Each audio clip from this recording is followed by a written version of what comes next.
Hello there, and welcome to the Sleepy Science Channel. Tonight, we're exploring tsunamis, one of the most powerful and misunderstood forces on Earth. They can begin far below the surface, when the seafloor suddenly shifts and lifts an entire column of ocean.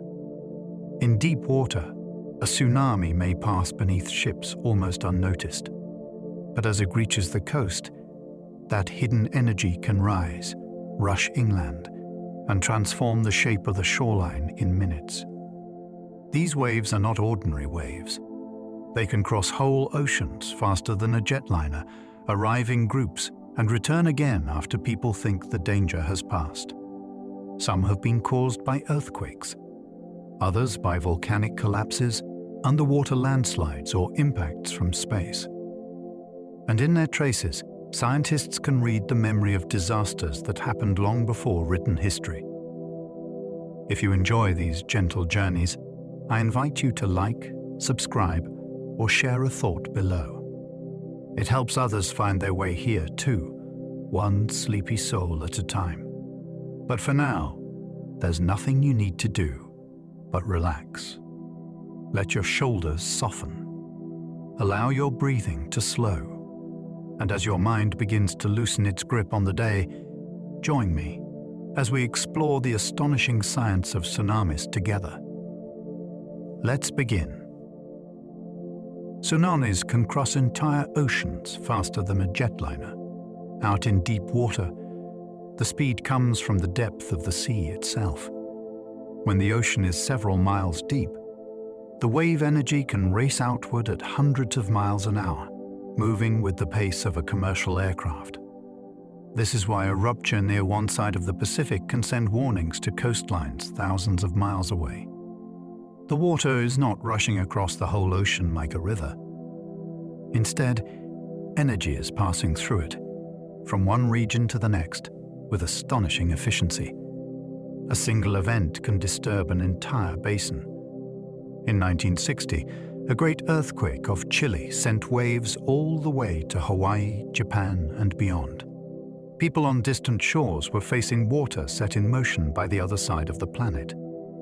That is one of the strangest truths about tsunamis.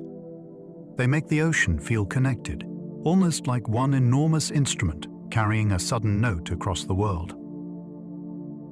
A tsunami may look tiny until it reaches shallow water.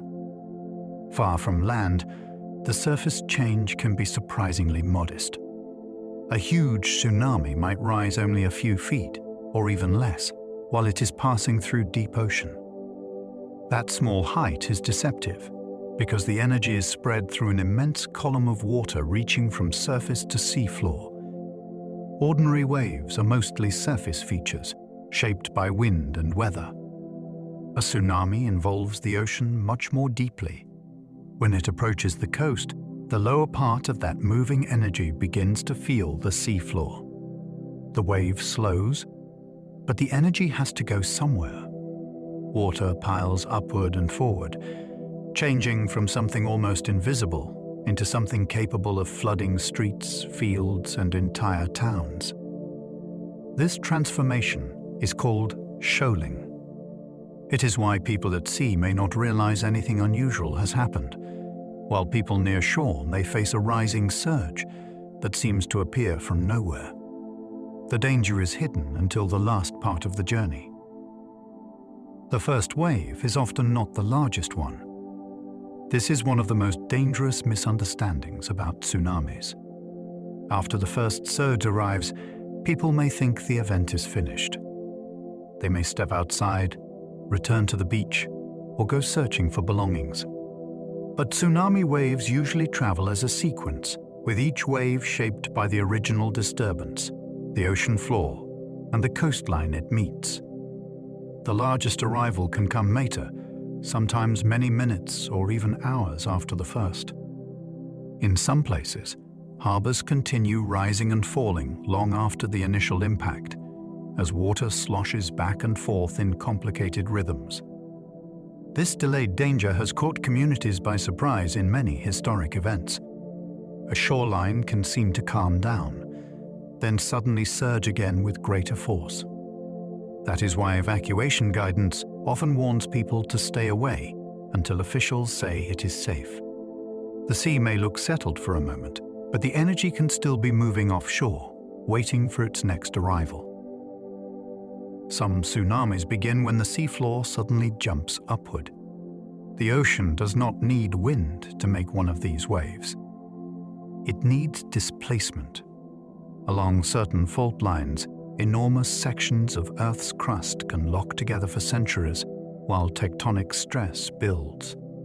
Then, in a few terrifying moments, the boundary slips. If one side of the seafloor lurches upward, it lifts the water above it. Gravity immediately tries to flatten that raised water back down, and the disturbance spreads outward in every direction. The movement may happen miles below the surface, invisible to anyone on land, until the sea begins behaving strangely. The amount of uplift can be measured in feet, but the area affected can stretch for hundreds of miles. That scale matters.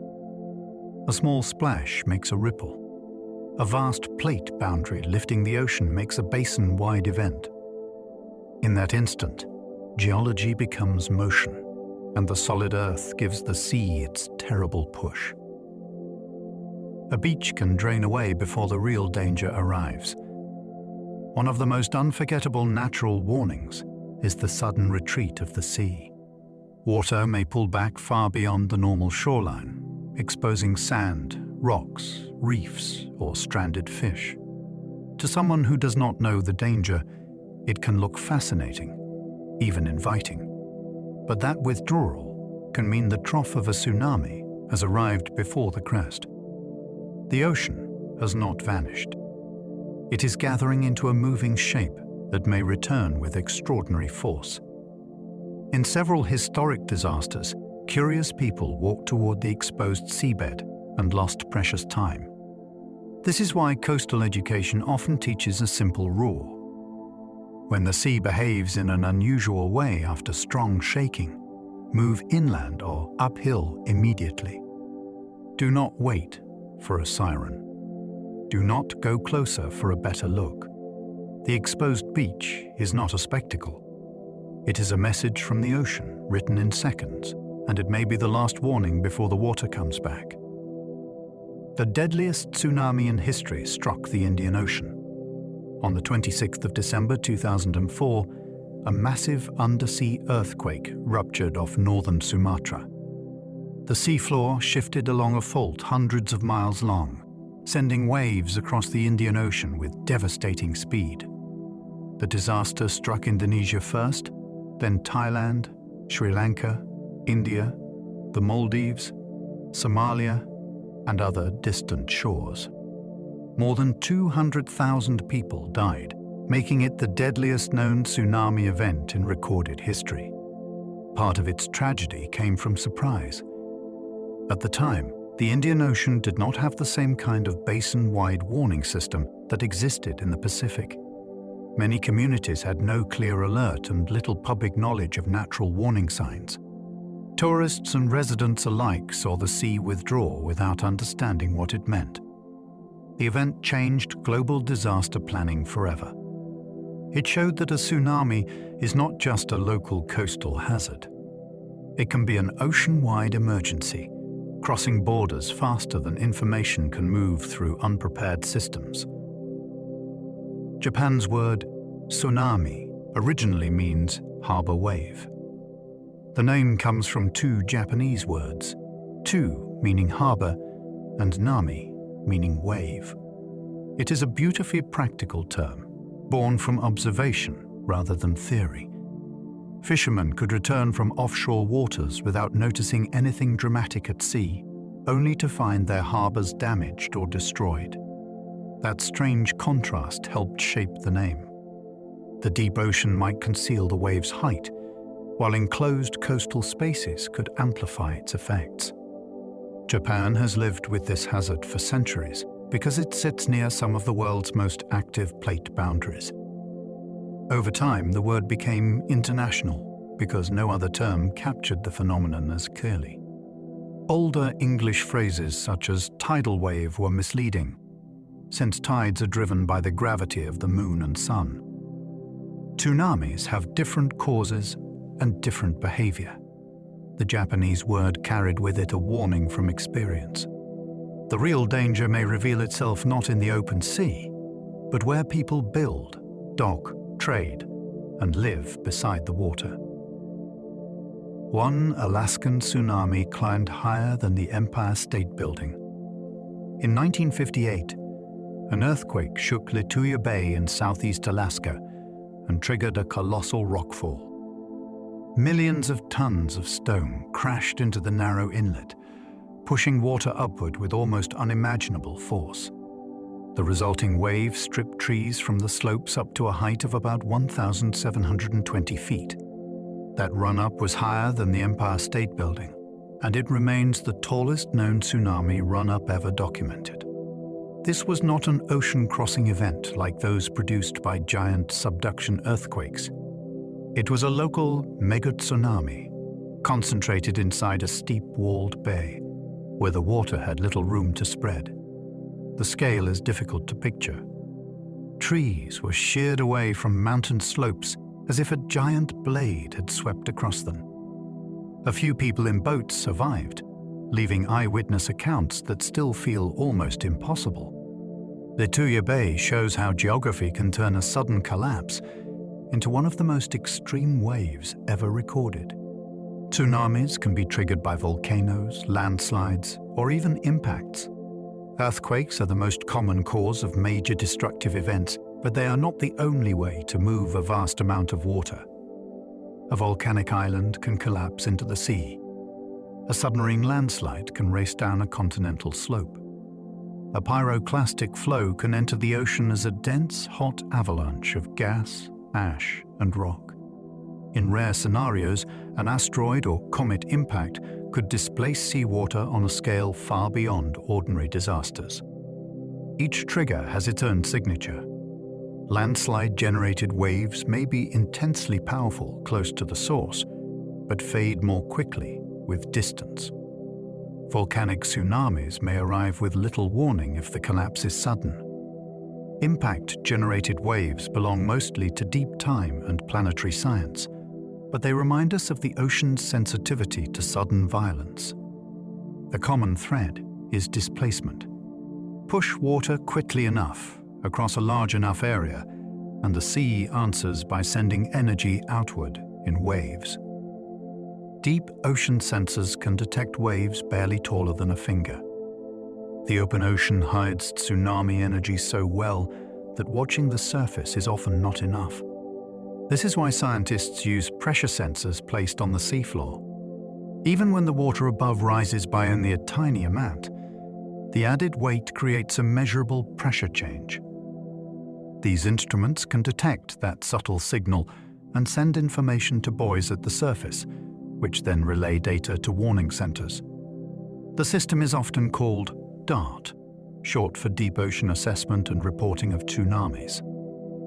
Its purpose is to confirm whether an earthquake has actually produced a traveling wave. That distinction matters because not every large quake creates a dangerous tsunami. A sensor sitting in darkness miles below the surface may provide the crucial evidence. It is a remarkable idea. A barely noticeable lift in deep water can be translated into a warning for people on distant shores. The tiniest pressure change can become a life-saving message. Most destructive tsunamis begin along violent subduction zones. These are places where one tectonic plate dives beneath another, dragging the seafloor into a slow, grinding contest of pressure and resistance. For long periods, the boundary may appear still. In reality, it is locked, storing strain as the plates continue trying to move. When the fault finally breaks, the upper plate can spring upward and outward. That sudden motion is exactly what can lift seawater across a huge region. Subduction zones circle much of the Pacific and appear near places such as Japan, Chile, Alaska, Indonesia, and Cascadia in North America. They produce the largest earthquakes on Earth, sometimes called megathrust earthquakes. The word sounds technical, but the idea is simple and awe-inspiring. A slab of planet gets stuck, bends under stress, then releases energy that has accumulated for generations. When that release happens beneath the sea, a coastline may face the combined force of geology and gravity arriving together. The Pacific Ring of Fire produces many of Earth's tsunamis. This horseshoe-shaped region follows the edges of the Pacific Ocean, where plates collide, sink, slide, and fracture. It is famous for volcanoes and earthquakes, but it is also one of the world's great tsunami-generating belts. Around its margins lie Japan, the Kuril Islands, Alaska, the west coasts of the Americas, New Zealand, Tonga, and Indonesia. These places are not randomly hazardous. They sit along boundaries where Earth's crust is being recycled and remade. When great undersea earthquakes occur there, energy can radiate across the Pacific like a signal through a bell. That is why distant islands and coastlines pay attention to quakes thousands of miles away. A rupture near South America can matter to Hawaii. A rupture near Alaska can matter to California. The Ring of Fire reveals something profound about Earth. The same tectonic engine that builds mountains and feeds volcanoes can also disturb the ocean on a planetary scale. A tsunami is a wave train, not a single wall. Movies often show one towering face of water racing toward land, but real events are usually more complex. A tsunami can arrive as a series of pulses separated by minutes or longer. Each pulse carries energy from the original disturbance, but coastal shape, seafloor depth, and reflection from nearby land can rearrange the pattern. One area may see a rapid rise. Another may experience repeated surges and withdrawals. In harbors, the water can oscillate like liquid in a giant bowl, producing dangerous currents after the first arrival has passed. Thinking of a tsunami as a single wall makes people underestimate how long the hazard can last. The better image is a train of long waves, each one part of the same event, moving through the ocean with enormous reach. This is why warning centers do not cancel alerts the moment the first water reaches shore. The danger is not just the first impact. It is the continuing rhythm that follows. Earthquakes must move water vertically to create major tsunamis. A powerful quake alone is not enough. The ocean responds most strongly when the seabed is lifted or dropped, because that motion changes the shape of the water column above it. Strike-slip earthquakes, where two blocks of crust slide sideways past each other, can be very destructive on land, but often produce limited tsunami energy. They may shake violently without raising much water. In contrast, a thrust fault beneath the sea can push a broad area upward, creating the kind of displacement that spreads outward as a tsunami. The geometry of the fault matters. So does its depth, its length, and the amount of movement. This is why scientists study earthquake mechanisms so quickly after a rupture. They're not only asking how strong the shaking was, they are asking how the planet moved. A sideways tear and an upward shove can have very different consequences for the ocean, even when the earthquake magnitude sounds frightening. Some powerful earthquakes produce surprisingly small tsunamis. Magnitude tells us how much energy an earthquake releases, but it does not tell the whole story. A deep earthquake may shake a wide region, yet barely disturb the seafloor. A rupture on land can be enormous without pushing the sea directly. Even beneath the ocean, a fault may move in a way that transfers little vertical displacement to the water. This is why tsunami warning centers do not rely on magnitude alone. They compare seismic data with sea level gauges, deep ocean sensors, and models of the fault. Sometimes a very large earthquake produces only modest waves. Other times, a less expected rupture creates serious coastal flooding. The mismatch can be confusing, but it reveals how specific tsunami generation really is. The ocean does not respond to fear, headlines, or numbers on a screen. It responds to motion, shape, depth, and direction. The details of the break determine whether the sea stays mostly calm or begins to travel. A slow earthquake can hide an unusually dangerous tsunami threat. Some ruptures release their energy more gradually than typical earthquakes. They may not produce the violent shaking people expect, yet they can still move large sections of shallow sea floor. These are sometimes called tsunami earthquakes. They are especially dangerous because the warning felt by people on land may seem too weak to justify urgent evacuation. The ground might roll for a long time rather than snap with obvious force. But offshore, the fault can be disturbing the ocean in exactly the wrong place, near the trench where water displacement is most efficient. Historical events have shown that modest shaking can be followed by waves far larger than communities anticipated. This is a difficult message to teach, because instinct tells us bigger shaking means bigger danger. Nature is not always that simple. A slow rupture can be quiet in one sense and catastrophic in another. The danger lies in the hidden movement of the seafloor, not only in how strongly the land trembles. Tsunami waves stretch far longer than ordinary wind waves. A normal beach wave might have a wavelength measured in yards or hundreds of feet. A tsunami can have a wavelength stretching for many miles. That enormous length changes everything about how it behaves. Instead of being a surface ripple that rises, curls, and breaks, it moves as a broad pulse of energy through the water column. In deep ocean, the distance between wave crests can be so large that the sea surface seems almost normal to anyone riding above it.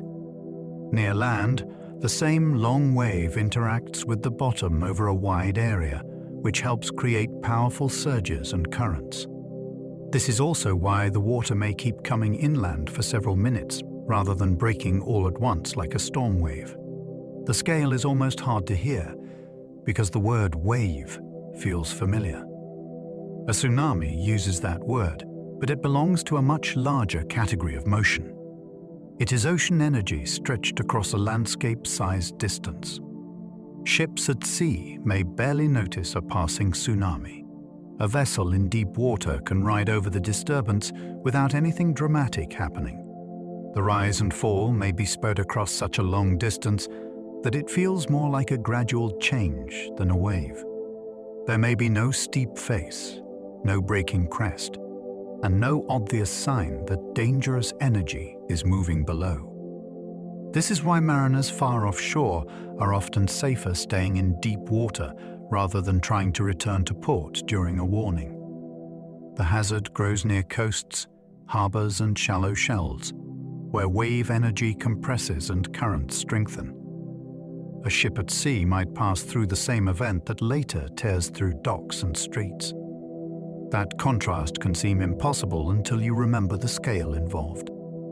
The tsunami is not a normal surface wave chasing the vessel. It is a long pulse passing through deep water with little surface drama. The ocean keeps its most dangerous transformation for the place where people are closest. Near shore, tsunami water can surge like a fast river. The danger is not only height. Moving water has force, and tsunami flooding can behave less like a breaking wave than a powerful inland current. It can push through streets, wrap around buildings, tear up pavement, and carry anything loose along with it. Even relatively shallow flow can knock a person off balance if it is moving quickly. Add debris, and the water becomes far more destructive. Cars, timber, boats, fuel tanks, and pieces of buildings can become part of the surge. The return flow can be just as hazardous, dragging objects and people back toward the sea. This river-like motion is one reason tsunami damage often looks chaotic. Water enters through roads and gaps, finds low channels, then changes direction as it rebounds from structures and terrain. The surface may not always look like the towering wall people imagine, but its strength can be overwhelming. A tsunami turns familiar ground into moving ocean, and that is enough. The ocean sometimes roars before a tsunami reaches land. Survivors have described sounds like a freight train, a low rumble, or the grinding of countless stones. The noise can come from water racing over reefs, dragging rocks, breaking structures, or forcing air through coastal spaces. It is not a universal warning, and people should never wait to hear it. But when it happens, it can be unforgettable. The sound reminds us that tsunamis are not only seen, they are felt through the ground, heard through the air, and recognized through strange changes in the behavior of the sea. In some places, the roar may arrive with the visible surge. In others, it may follow the withdrawal of water as the ocean begins rushing back. This sensory detail has become part of survivor testimony across different cultures and coastlines. It makes the event feel less like a distant scientific term and more like an encounter with moving earth energy. Before the water arrives, the shore itself may seem to speak. Tsunami evacuation signs save lives through simple visual memory. In a real emergency, people may not have time to read detailed instructions. Fear can narrow attention, streets can feel unfamiliar, and communication systems may be damaged or overloaded. This is why evacuation signs are designed to be instantly understood. A simple figure running toward higher ground can tell a person what to do, even if they do not speak the local language. In many coastal towns, these signs quietly shape memory, long before disaster strikes. A family may pass one on the way to the beach. A child may see one outside school.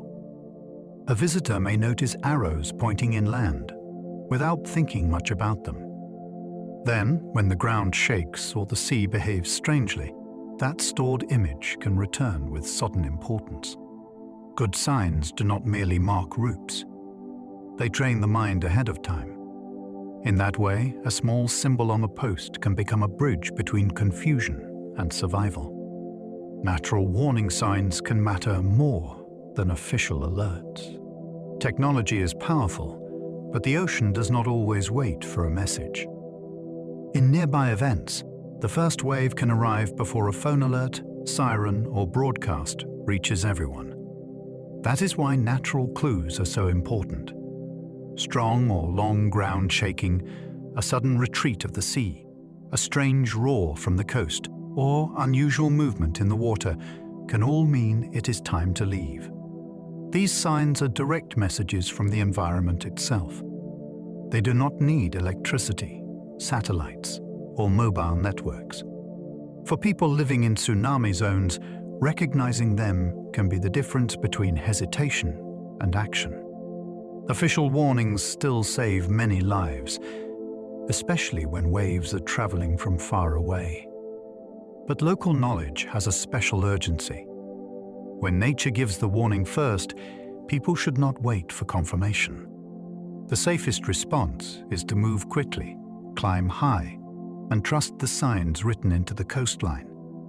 Strong coastal shaking can be a tsunami warning by itself. When an earthquake near the sea is powerful enough to make standing difficult, the warning may already have arrived. Coastal shaking can mean that a fault offshore has moved, and if that movement has displaced the seabed, water may already be spreading outward. In some communities, people are taught a simple idea. If the shaking is strong or lasts long, head for high ground as soon as it stops. This advice matters because local tsunamis can arrive in minutes. There may be no time for officials to measure the wave, run models, and send alerts. The earthquake becomes the alarm. It is an unsettling thought because it asks people to act while still shaken, confused, and worried about damage around them. Yet that fast decision can save lives. The safest route may not be toward home, family belongings, or the shore. It may be uphill, away from the coast, before the sea has time to reveal what happened offshore. Higher ground is often safer than any nearby building. A sturdy structure may look reassuring, but elevation is what truly matters when water begins moving inland. Tsunami flooding can arrive with debris, strong currents, and repeated surges that test walls, windows, and foundations. A building close to the shore might survive the shaking but still be exposed to the force of the water. Higher ground removes people from the path of flow altogether. That is why evacuation maps often direct communities toward hills, ridges, or inland slopes rather than simply pointing to strong-looking buildings. The goal is not comfort. It is distance from moving water and height above the expected flood level. In flat coastal regions, specially designed vertical evacuation structures can provide an alternative, but ordinary buildings are not always safe choices. The instinct to shelter indoors can be powerful. With tsunamis, the wiser instinct is often movement. Upward if possible, inland if necessary, and away from places where the ocean can reach. Vertical evacuation towers protect people where hills are absent. Some coastlines are too flat for traditional escape routes. There may be no bluff, ridge, or natural high ground within a reachable distance. In those places, communities can build their own refuge above the flood. A vertical evacuation tower is designed to stand within a tsunami hazard zone while giving people a platform high enough to survive the water below. These structures must be strong enough to resist shaking, debris impact, and powerful currents. Some are open platforms. Others are reinforced buildings, schools, or community centers with upper levels built for emergency refuge. Their purpose is simple but profound. They give people a place to climb when there is nowhere else to go. In a fast local event, even a few minutes can matter. A tower nearby can turn an impossible run inland into a reachable ascent. It is a reminder that good engineering does not only resist nature. Sometimes it creates time, height, and hope. Ancient Japanese stones warned villages not to build too low. Along parts of Japan's coast, old carved markers stand as messages from the dead to the living. Some were placed after devastating waves, marking how high the water reached and warning future generations to build above that line. Their words are direct, sometimes almost haunting. Do not build homes below this point. Remember the calamity of great tsunamis. These stones were not scientific instruments, yet they carried a kind of community memory that maps alone cannot hold. For decades, they watched over villages as people rebuilt, moved, forgot, or ignored them. In some places, settlements that respected the markers fared better when later waves came. The stones show how disaster knowledge can be preserved outside textbooks and laboratories. They are part warning, part memorial, and part conversation across time. A coastline may seem peaceful for a human lifetime, but the stone remembers longer. It tells anyone willing to listen where the sea has been before. Tsunami deposits preserve disasters long after memories fade. When a great wave floods inland, it can leave behind a thin layer of sand, shells, mud, or marine debris. To most people, that layer would seem ordinary or invisible. To a geologist, it can be evidence of an event that happened centuries ago. These deposits may be buried beneath soil, marsh plants, or later sediments, quietly waiting to be discovered. Their grains can reveal direction of flow, distance of flooding, and sometimes even the approximate size of the wave. In places where written records are short, these layers help scientists build longer histories of coastal danger.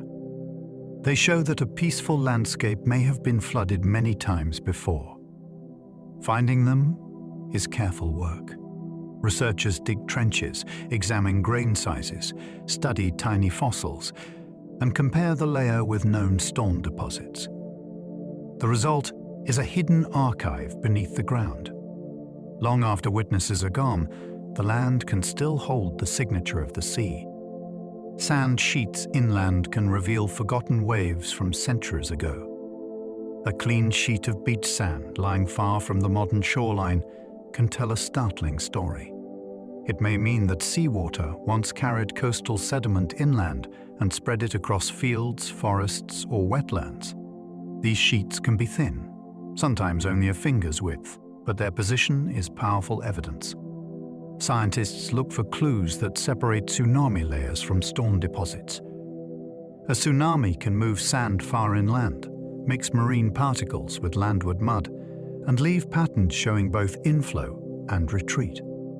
By dating organic material above and below the layer, researchers can estimate when the wave struck. In the Pacific Northwest, such evidence helped reveal a massive Cascadia earthquake and tsunami in the year 1700, even before modern instruments existed. The sand becomes more than sand. It becomes a timestamp, a warning, and a record of water that crossed a boundary people assumed was safe.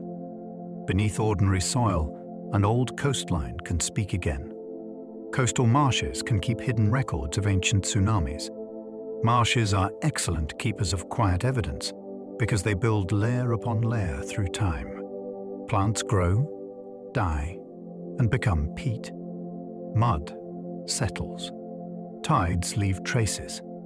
When a tsunami rushes across a marsh, it can interrupt that steady record with a sudden layer of sand or marine material. Sometimes the land also drops during the earthquake that caused the wave, changing a high marsh into a tidal flat almost instantly. The plants respond, and their remains become part of the evidence. Scientists can read these changes like pages in a damp, earthen book. Tiny organisms called diatoms may show whether water was fresh, brackish, or salty. Buried roots can show where the old surface once stood. Together, these clues reveal not just that a wave arrived, but that the whole coast may have shifted. A marsh may look still and soft from above, yet beneath it lies a precise memory of upheaval, flooding, and recovery. Tree rings can reveal land dropped during tsunami earthquakes. Trees do not need to understand earthquakes to record them. Along some coasts, forests have been killed when land suddenly sank during a great offshore rupture. Salt water entered the roots, tides reached places they had not reached before, and living trees died where they stood. Their trunks may remain as ghost forests, grey and weathered, still rooted in the ground. By studying the rings, scientists can tell when growth stopped. If many trees in the same area died in the same season, the pattern becomes powerful evidence. It can point to sudden coastal subsidence linked to a megathrust earthquake. In the Pacific Northwest, ghost forests helped confirm a huge event in the year 1700. The rings give the disaster a date, while the drowned landscape shows its physical effect. A tree can become a witness with no voice. Its final year of growth marks the moment the land dropped and the sea moved in. Oral traditions have preserved tsunami warnings for generations. Long before modern sensors and written hazard maps, coastal peoples carried disaster knowledge through stories. These accounts might describe the ocean retreating, ground shaking, villages moving uphill, or waves arriving with unforgettable power. To outsiders, such stories were sometimes treated as legend. Today, many scientists recognize that they may preserve real observations from past events. In the Pacific Northwest, indigenous accounts described great shaking and flooding long before geological evidence was fully understood by modern researchers. In Japan, Chile, the Solomon Islands, and many island cultures, memory has often traveled through elders, songs, place names, and cautionary tales. These traditions do more than record fear. They teach behavior. They explain where to go, what signs to notice, and why certain places deserve respect. A spoken warning can survive when buildings vanish and documents decay. Passed from one generation to the next, it becomes a living safety system, carried in human memory rather than stored in machines. Some animals seemed to flee before historic tsunami waves arrived. There are many reports of animals moving inland, climbing to higher ground, or behaving strangely before destructive waves reached shore. After the Indian Ocean disaster, stories spread of elephants pulling away from beaches and wildlife moving towards safer areas. It is difficult to prove exactly what the animals sensed. They may have reacted to ground vibrations, low-frequency sounds, changes in water movement, or the behavior of other creatures. Science treats these accounts carefully because memory after disaster can be imperfect. Still, the possibility is fascinating. Many animals detect signals humans easily miss. Birds sense pressure changes. Elephants communicate through vibrations. Marine creatures respond to subtle shifts in water. Whether or not animals can reliably warn us of tsunamis, their behavior reminds us that human perception is only one small window onto the world. The coastline may begin changing before we notice it. Other living beings may feel that change first, through senses tuned to a different range of reality. The Lisbon tsunami reshaped European thinking about earthquakes. On the 1st of November 1755, Lisbon was struck by a devastating earthquake. Fires followed, and then waves entered the city's waterfront. The disaster happened on All Saints' Day, when churches were crowded and candles were burning. Its impact was not only physical, it shook philosophy, religion, science, and politics across Europe. Thinkers asked why such suffering happened, and natural philosophers began seeking physical explanations for earthquakes and sea waves. The event helped push discussion away from purely supernatural interpretations and toward observation, mapping, and the study of Earth processes. Reports arrived from Portugal, Spain, North Africa, and across the Atlantic, showing that the disturbance had traveled far beyond one city. Lisbon became a turning point in how Europeans imagined natural disaster. It revealed that the ground and ocean could act together across enormous distances. In the ruins, a new kind of question took shape. Not only why did this happen, but how can we understand it before it happens again? Krakatoa's eruption sent tsunamis racing through Sunda Strait. In 1883, Krakatoa erupted with a violence that became famous around the world. The volcanic island collapsed and exploded in stages, disturbing the water between Java and Sumatra. Huge waves struck nearby coasts, destroying towns and carrying ships inland. The sound of the eruption traveled extraordinary distances, but the water did the deadliest work around the strait. Volcanic tsunamis can be especially complex because several processes may happen together. A crater can collapse. Explosive blasts can push water outward. Hot flows of ash and rock can plunge into the sea. Each action can add energy to the surrounding water. Krakatoa showed that a volcano does not have to sit quietly behind the coastline to become a marine hazard. When land, magma, and ocean meet, the boundary can fail in sudden and dramatic ways. The eruption also affected sunsets across the globe, but for nearby communities, its most immediate legacy was the sea rushing ashore. The Chile earthquake sent waves across the Pacific Ocean. In 1960, the largest earthquake ever recorded struck southern Chile. Its magnitude was so great that it changed scientific understanding of how much energy Earth's faults could release. The waves it generated did not remain near South America. They crossed the Pacific, reaching Hawaii, Japan, the Philippines, New Zealand, and other distant shores. In some places, the water arrived many hours after the shaking, which meant people far away faced danger from an event they had never felt. This was a powerful lesson in ocean-scale connection. A rupture along one continental margin could send consequences to islands and coastlines thousands of miles away. It also showed why international cooperation matters. No single country owns the ocean basin. Warnings, tide gauges, seismic networks, and communication links must work across borders. The Chile event is remembered not only for its size, but for the way it revealed the Pacific as one connected field of moving energy. Hawaii has been struck by tsunamis from faraway earthquakes. The islands sit in the middle of the Pacific, beautiful and isolated, but that isolation also places them within reach of waves from many directions.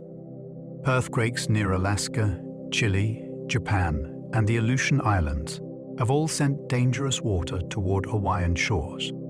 Hilo, on the island of Hawaii, has suffered especially severe damage because its bay can focus incoming energy. In 1946, waves generated near the Aleutians caused major destruction there. In 1960, waves from Chile brought tragedy again. These events helped shape modern tsunami warning systems and evacuation planning across the Pacific. Hawaii became a natural watch point, a place where distant ocean energy could arrive after traveling for hours. The history is striking because the source may be invisible beyond the horizon and beyond local memory of shaking. The sea can look calm for much of the day, while a signal from another edge of the ocean is already on its way. The Alaska earthquake created deadly waves across distant coastlines. On Good Friday in 1964, a giant earthquake ruptured beneath southern Alaska. The shaking caused local landslides and severe damage, but the water added another layer of disaster. Some waves struck nearby communities within minutes, while others traveled down the Pacific coast toward Canada, the United States, and beyond. Crescent City in Northern California suffered deadly flooding hours after the quake.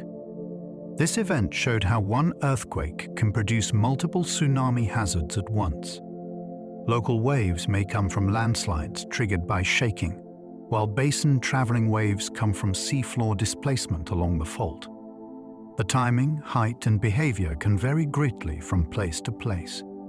Alaska's coastline, with its fjords, bays, and steep underwater slopes, is especially prone to complicated wave generation. The 1964 event remains a major case study because it linked ground rupture, coastal subsidence, harbor damage, distant impacts, and emergency communication into one vast lesson written across the North Pacific. The Tohoku tsunami overwhelmed some of Japan's strongest seawalls. Japan had invested heavily in coastal defenses, and many communities believed their barriers offered a strong shield. On the 11th of March 2011, the earthquake off northeastern Honshu generated waves larger than many designs had anticipated. In some places, water overtopped walls, poured through gates, scoured foundations, and moved inland with devastating force. The tragedy did not mean seawalls were useless. In several locations, they delayed flooding or reduced impact. But it revealed a hard truth about protective engineering. Barriers can lower risk without eliminating it. If people believe a wall makes evacuation unnecessary, the wall can create dangerous confidence. After Tohoku, Japan re-examined how to combine defenses with warnings, evacuation routes, land use planning, and public education. The event changed the conversation from protection alone to layered survival. A wall may stand between a town and the sea, but the most important defense is still a population ready to move when the warning comes. Fukushima's nuclear crisis began with tsunami flooding after earthquake shaking. The earthquake of 2011 caused automatic shutdowns at the Fukushima Daiichi nuclear power plant as designed. The greater crisis unfolded when the waves arrived and flooded critical backup systems. Without reliable cooling, reactor cores overheated, leading to meltdowns and hydrogen explosions. This chain of events revealed how a tsunami can turn a natural disaster into a technological emergency. Modern infrastructure often depends on hidden systems such as pumps, generators, switchgear, fuel tanks, and control rooms. If flooding disables those systems, consequences can spread far beyond the shoreline. Fukushima forced engineers and governments around the world to review flood protection at nuclear facilities and other critical sites. It also showed that hazard planning must consider combinations. An earthquake can cut power. A tsunami can block roads. Debris can slow response. The crisis became a global lesson in cascading risk. The water did not only damage buildings, it disrupted the systems needed to keep a complex technology safe. The Indian Ocean once had no basin-wide tsunami warning system. Before 2004, many Indian Ocean countries had seismic networks and local knowledge, but no coordinated warning system comparable to the Pacific's. This gap proved catastrophic when the Sumatra earthquake sent waves across the basin. In some distant places, there was enough travel time for warnings to help, but no effective system existed to deliver them widely and quickly. The disaster transformed regional priorities. Governments, scientists, and international organizations worked to build an Indian Ocean warning network using seismometers, tide gauges, deep ocean instruments, communication protocols, and public education. The change was not only technological. Communities needed evacuation maps, drills, signs, and trust in alerts. The lesson was painfully clear. Detection is only the first step. A warning must reach people in a form they understand, and they must know what action to take. Today's systems are stronger because that earlier absence was exposed. The silence before the waves became a reason to build a louder, faster chain of warning. Modern warning centers watch earthquakes within minutes of rupture. When a major quake occurs near the ocean, specialists move quickly. Seismic instruments estimate its location, depth, magnitude, and fault behavior. Computers compare the event with known tsunami-generating patterns. Sea level gauges and deep ocean sensors help confirm whether water has actually been displaced. The first bulletins may be issued before all details are known, because waiting for perfect certainty can cost time. These centers balance speed with accuracy, which is one of the hardest challenges in disaster science. Warn too broadly, and people may become tired of alerts. Warn too narrowly, and someone may be left in danger. Around the Pacific and other basins, teams work through this uncertainty with constantly improving data. Their job is partly scientific and partly human. They must turn shaking recorded by instruments into practical guidance for coastlines. Behind every alert is a race between analysis and the sea, measured not in abstract numbers, but in minutes available for movement. Dart buoys measure deep ocean pressure changes from passing waves. Far offshore, a tsunami can be too broad and low to recognize by sight, so scientists listen through pressure. A sensor on the seabed measures the weight of the water above it with extraordinary precision. When a long wave passes, the water column becomes slightly heavier or lighter. That signal is sent acoustically to a surface buoy, then relayed by satellite to warning centers. The beauty of this system is that it observes the wave directly in deep water before it reaches land. Seismic data can suggest possibility, but pressure data can confirm reality. These instruments must survive storms, corrosion, deep ocean conditions, and long periods of isolation. They are quiet sentinels placed in strategic locations across ocean basins. Most people will never see one. Yet, in an emergency, data from a single buoy can sharpen forecasts for thousands of miles of coastline. A small change in pressure becomes a clearer picture of what the ocean is carrying. Seafloor cables may become future tsunami listening networks. Across the ocean floor lie communication cables that carry enormous amounts of global internet traffic. Scientists are exploring ways these existing lines, and future dedicated cables could also sense changes in the marine environment. Tiny variations in strain, pressure, temperature, or light signals inside fiber optic cables may reveal earthquakes, seafloor movement, or passing waves. The idea is exciting because the cables already cross regions where instruments are sparse. Turning them into sensors could create long listening lines through the deep ocean. Instead of relying only on isolated stations, future networks might detect disturbances along entire cable routes. There are technical and legal challenges, since communication infrastructure was not originally built as a scientific instrument. But the potential is remarkable. The same hidden threads that connect human voices, messages, and images across continents might one day help warn coastal communities. Beneath the waves, the Internet's backbone could become part of the planet's nervous system. Satellites can sometimes see tsunami waves crossing the ocean. From space, the open ocean looks vast and smooth, but careful instruments can detect tiny changes in sea surface height. Radar altimeters on satellites have occasionally measured tsunami waves as they crossed deep water. These observations are not yet the main tool for rapid warning, because satellites only pass over certain tracks at certain times. Still, they provide valuable proof and data. Seeing a tsunami from orbit helps scientists test models, estimate energy, and understand how waves spread across basins. The image is almost surreal. A disturbance created by moving rock beneath the sea becomes a subtle line on the surface, then a signal captured by a machine hundreds of miles above Earth. It shows how connected modern observation has become. Seafloor pressure sensors look upward. Satellites look downward. Coastal gauges watch the shore. Together, they turn an event too large for any one viewpoint into something measurable. Even a wave barely visible at sea can leave a signature in space. GPS stations can reveal sudden seafloor movement during earthquakes.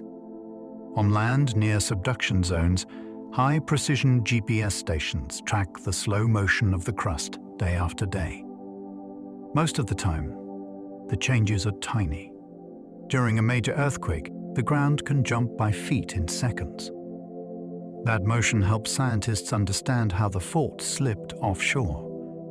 Even if the rupture happens beneath the sea, nearby land stations can record the elastic response of the plate. Some coastal stations also show whether land rose or sank, which affects flooding danger. This information can improve tsunami forecasts because it reveals the actual shape and size of the earthquake more directly than magnitude alone. In Japan, Chile, and other active regions, real-time geodetic data has become an important part of hazard science. The concept is astonishingly precise. Instruments fixed to the ground can watch a continent bend, strain, and rebound. When the Earth moves suddenly, GPS does not just help us navigate roads. It helps us read the earthquake's body. Computer models forecast where tsunami energy may arrive next. Once scientists estimate how the ocean was disturbed, models can simulate the wave's journey across complex seafloor terrain. Depth matters because it controls speed.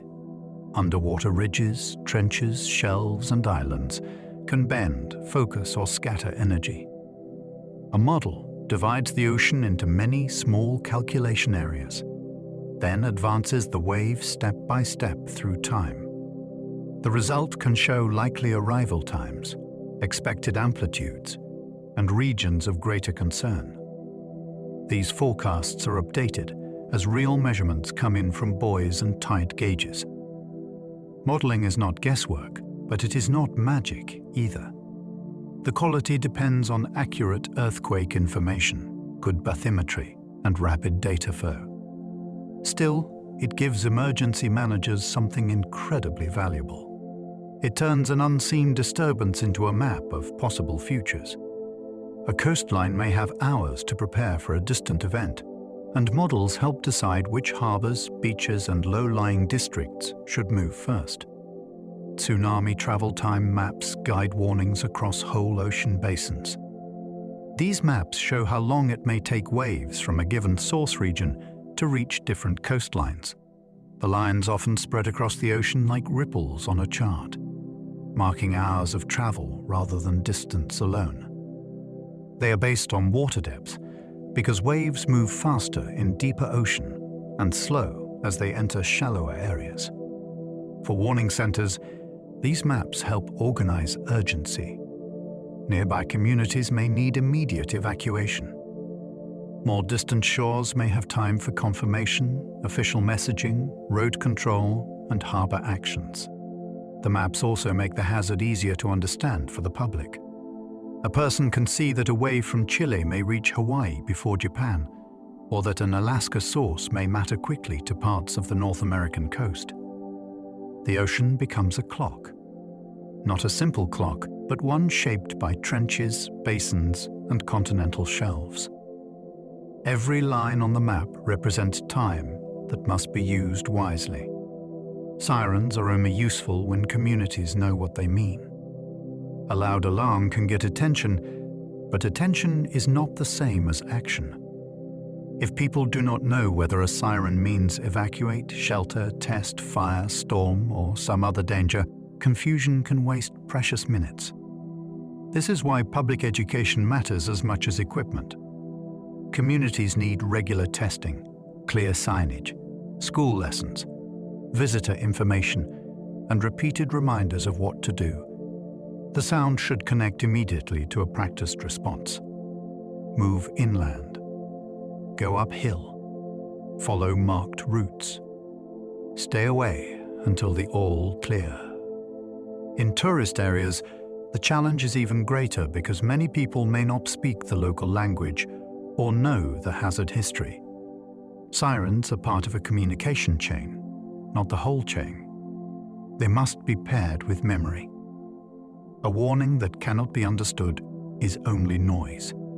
But when the meaning is known, the sound can cut through panic and turn a scattered crowd into people moving with purpose. Practice drills turn frightening warnings into remembered movement. During a real emergency, the mind can freeze. People may search for family, gather possessions, look for confirmation, or simply hesitate because the situation feels unreal. Drills reduce that uncertainty by turning decisions into familiar motions. A school that practices walking to high ground teaches children not just where to go, but what the route feels like. A coastal neighborhood that rehearses evacuation learns which paths are steep, which intersections clog, and who may need help. Drills also reveal problems before disaster exposes them. A sign may be hidden by trees. A route may be too slow. A meeting point may be unsafe. The practice itself becomes community knowledge. When warnings come, people do not have to invent a plan from fear. They follow a path already held in the body. This is one of the most hopeful parts of tsunami safety. Preparation can make an extraordinary situation feel, for a few crucial minutes, like something people have already done before. Tsunami-ready communities prepare before the sea ever moves. Preparedness is not a single sign or siren. It is a whole system built ahead of time. Communities recognized as tsunami-ready identify hazard zones, create evacuation maps, install public information boards, establish warning procedures, and teach residents how to respond. They also plan for visitors, because coastal towns often fill with people who do not know local risks. The strongest programs involve schools, emergency managers, scientists, businesses, and families working together before anything happens. This kind of readiness does not mean a place is safe from all damage. It means people have reduced confusion. They know routes, warnings, meeting places, and natural signs. The phrase itself carries an important idea. The sea may move suddenly, but preparation, should not. It must already be in place. A community that has thought carefully before the event is not helpless when the water changes. It has rehearsed a shared answer to a question no one wants the ocean to ask. Mangroves can soften some waves but cannot stop giant tsunamis. Their tangled roots create friction, break up fast-moving water, and trap debris before it travels farther inland. In smaller events, or along the weaker edges of larger floods, a healthy mangrove belt can reduce flow speed and protect soil from being stripped away. That protection is not magic, and it has limits. A truly enormous surge can tear through trees, uproot trunks, and carry branches forward as debris. Still, the presence of mangroves can change what happens at the margins of a disaster. They can buy time, absorb energy, and reduce the violence of water reaching farms or villages behind them. They also provide everyday benefits, sheltering young fish, storing carbon, and holding coastlines together against erosion. Their value lies in being part of a layered defense. Sensors, evacuation routes, strong planning, and natural barriers all work together. A forest at the shore cannot promise safety, but it can make the sea's arrival less sudden and less fierce. Coral reefs may reduce wave energy under the right conditions. A reef is more than a living structure of coral animals. It is also a rough, shallow platform that can force incoming water to lose strength before reaching shore. As waves pass across uneven coral, some energy breaks, scatters, and turns into turbulence. The effect depends on the reef's shape, depth, width, and health. A broad reef flat can offer more protection than a narrow or deeply submerged one. Living coral also builds and repairs the structure over time, creating habitat while influencing coastal physics. But reefs are vulnerable. Warming seas, pollution, destructive fishing, and disease can weaken them, leaving coastlines more exposed. During a powerful tsunami, a reef will not simply stop the ocean. The wave's long energy can still pass over it. Yet in some settings, reefs can reduce impact and limit erosion. They remind us that protection is not always made of concrete. Sometimes it is grown, slowly, by tiny animals working across centuries. Sand dunes can become natural barriers against coastal surges. A dune may look like a soft pile of sand, but in the right place, it can act as a raised shield.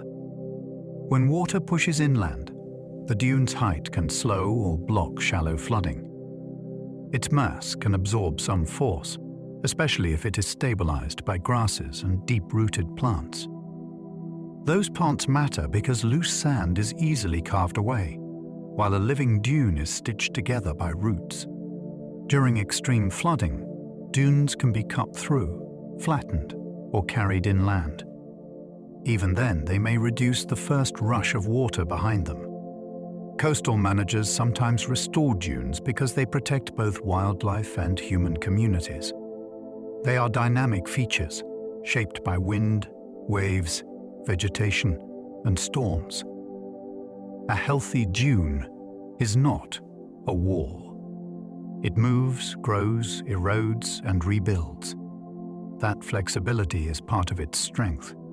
It belongs to the coastline, and it helps create a buffer between everyday life and the sea's more violent moods.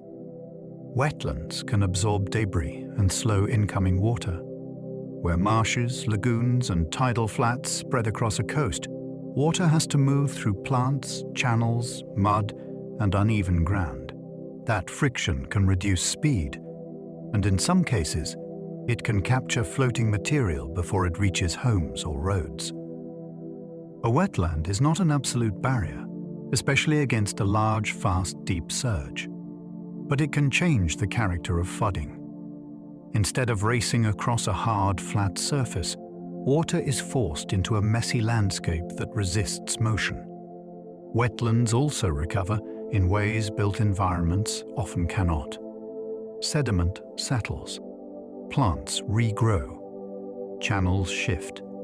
Their protective role is only one part of their importance. They filter water, store carbon, shelter birds and fish, and support coastal food webs. When they are drained or paved over, communities lose more than scenery. They lose a flexible safety margin. A marsh may look fragile from a distance, but when the sea begins moving, its complexity becomes a form of quiet strength. Ports often amplify tsunami currents in dangerous ways. A harbor is designed to shelter ships from ordinary waves, but its shape can create surprising problems during a tsunami. Long basins, narrow entrances, seawalls, docks, and dredged channels can focus water into fast currents. Instead of simply rising and falling, the harbor may begin to surge sideways, spin in eddies, or pulse in repeated motions. Boats can snap mooring lines. Shipping containers can shift. Fuel spills and collisions can add new hazards to the flooding. A tsunami that seems modest on an open beach may produce powerful movement inside a port because the geometry traps and redirects energy. This is one reason maritime warnings often include instructions for vessels. Large ships may be safer in deep water if there is time to leave, while small craft near shore may be at risk even after the visible wave has passed. Ports are gateways of trade and movement, yet during a tsunami they can become echo chambers where the ocean's energy is concentrated. Harbors can keep sloshing long after the first wave. The technical word is psych, but the idea is easy to picture. When water enters an enclosed or partly enclosed basin, it can rock back and forth like liquid in a bathtub. A tsunami can set that motion going inside bays, marinas, and ports. Even after the first arrival, the water may continue to rise, fall, reverse direction, and accelerate through narrow gaps. This can last for many hours, which makes returning too soon dangerous. People may see calm between surges and think the event is over. Then the basin responds again, pulling boats, docks, and debris into motion. Each harbor has its own rhythm, depending on depth, length, entrance shape, and surrounding coastline. Some are especially prone to strong oscillations. That individuality is why local planning matters. One town's waterfront may behave very differently from another's during the same event. The wave from far away becomes local music, and the harbor keeps playing after the first note has faded. Tsunami currents can tear boats from their moorings. A vessel tied securely for ordinary tides and storms may not be prepared for water reversing direction with unusual speed. Mooring lines are built for certain loads, angles, and conditions. During a tsunami, currents can pull from unexpected directions, lift hulls, slam them against docks, or drag them into other boats. The danger is not limited to large waves overtopping land. Even a moderate rise in water level can create fierce horizontal motion in marinas and channels. Boat owners may feel tempted to rush toward the waterfront to protect property, but that can be extremely dangerous. The safer decision is made before the event, with harbor plans, deep water procedures, and clear rules for when to leave vessels alone. Boats are replaceable. People are not. After many tsunamis, damaged harbors show a striking pattern of twisted docks, broken pilings, and vessels piled in strange places.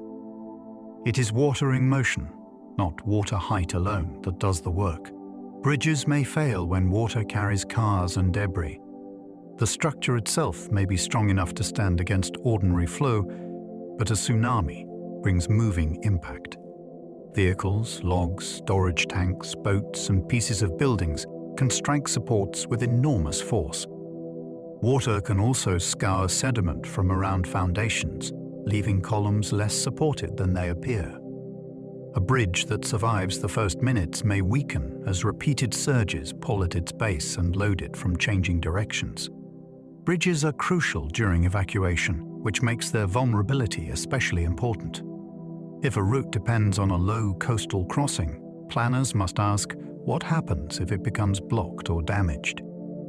The same structure that connects communities every day can become a choke point during an emergency.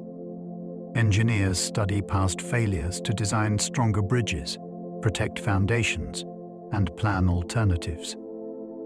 The lesson is sobering. A tsunami does not only flood roads. It attacks the links between places, turning familiar paths into fragile threads at exactly the moment people need them most. Floating debris can make shallow tsunami water extremely destructive. A person might imagine danger only when water is deep, but shallow flow can become lethal when it carries heavy objects. A few feet of moving water can lift cars, break fences, and push furniture through walls. Add broken timber, glass, metal, and fuel tanks, and the flood becomes a moving field of impacts. The debris also changes the water's behavior. It can jam against buildings, block streets, or form temporary dams that suddenly release. In videos of past events, some of the most frightening scenes are not towering waves, but dark water filled with the pieces of ordinary life. Houses, boats, trees, and vehicles move together as if the shoreline has dissolved. This is why evacuation matters, even when predicted heights sound survivable. The number alone cannot capture what the water may carry. A tsunami turns the built environment into part of the hazard. Everything not anchored firmly can become a tool in the sea's hands. Salt water can poison farmland long after flooding disappears. When seawater spreads across fields, the visible flood may last only hours, but the salt it leaves behind can linger in soil. Many crops are sensitive to salinity. Too much salt makes it difficult for roots to draw in water, even when the ground is moist. Leaves yellow, growth slows, and harvests can fail. Farmers may need rain, flushing, drainage, soil treatment, and time before the land becomes productive again.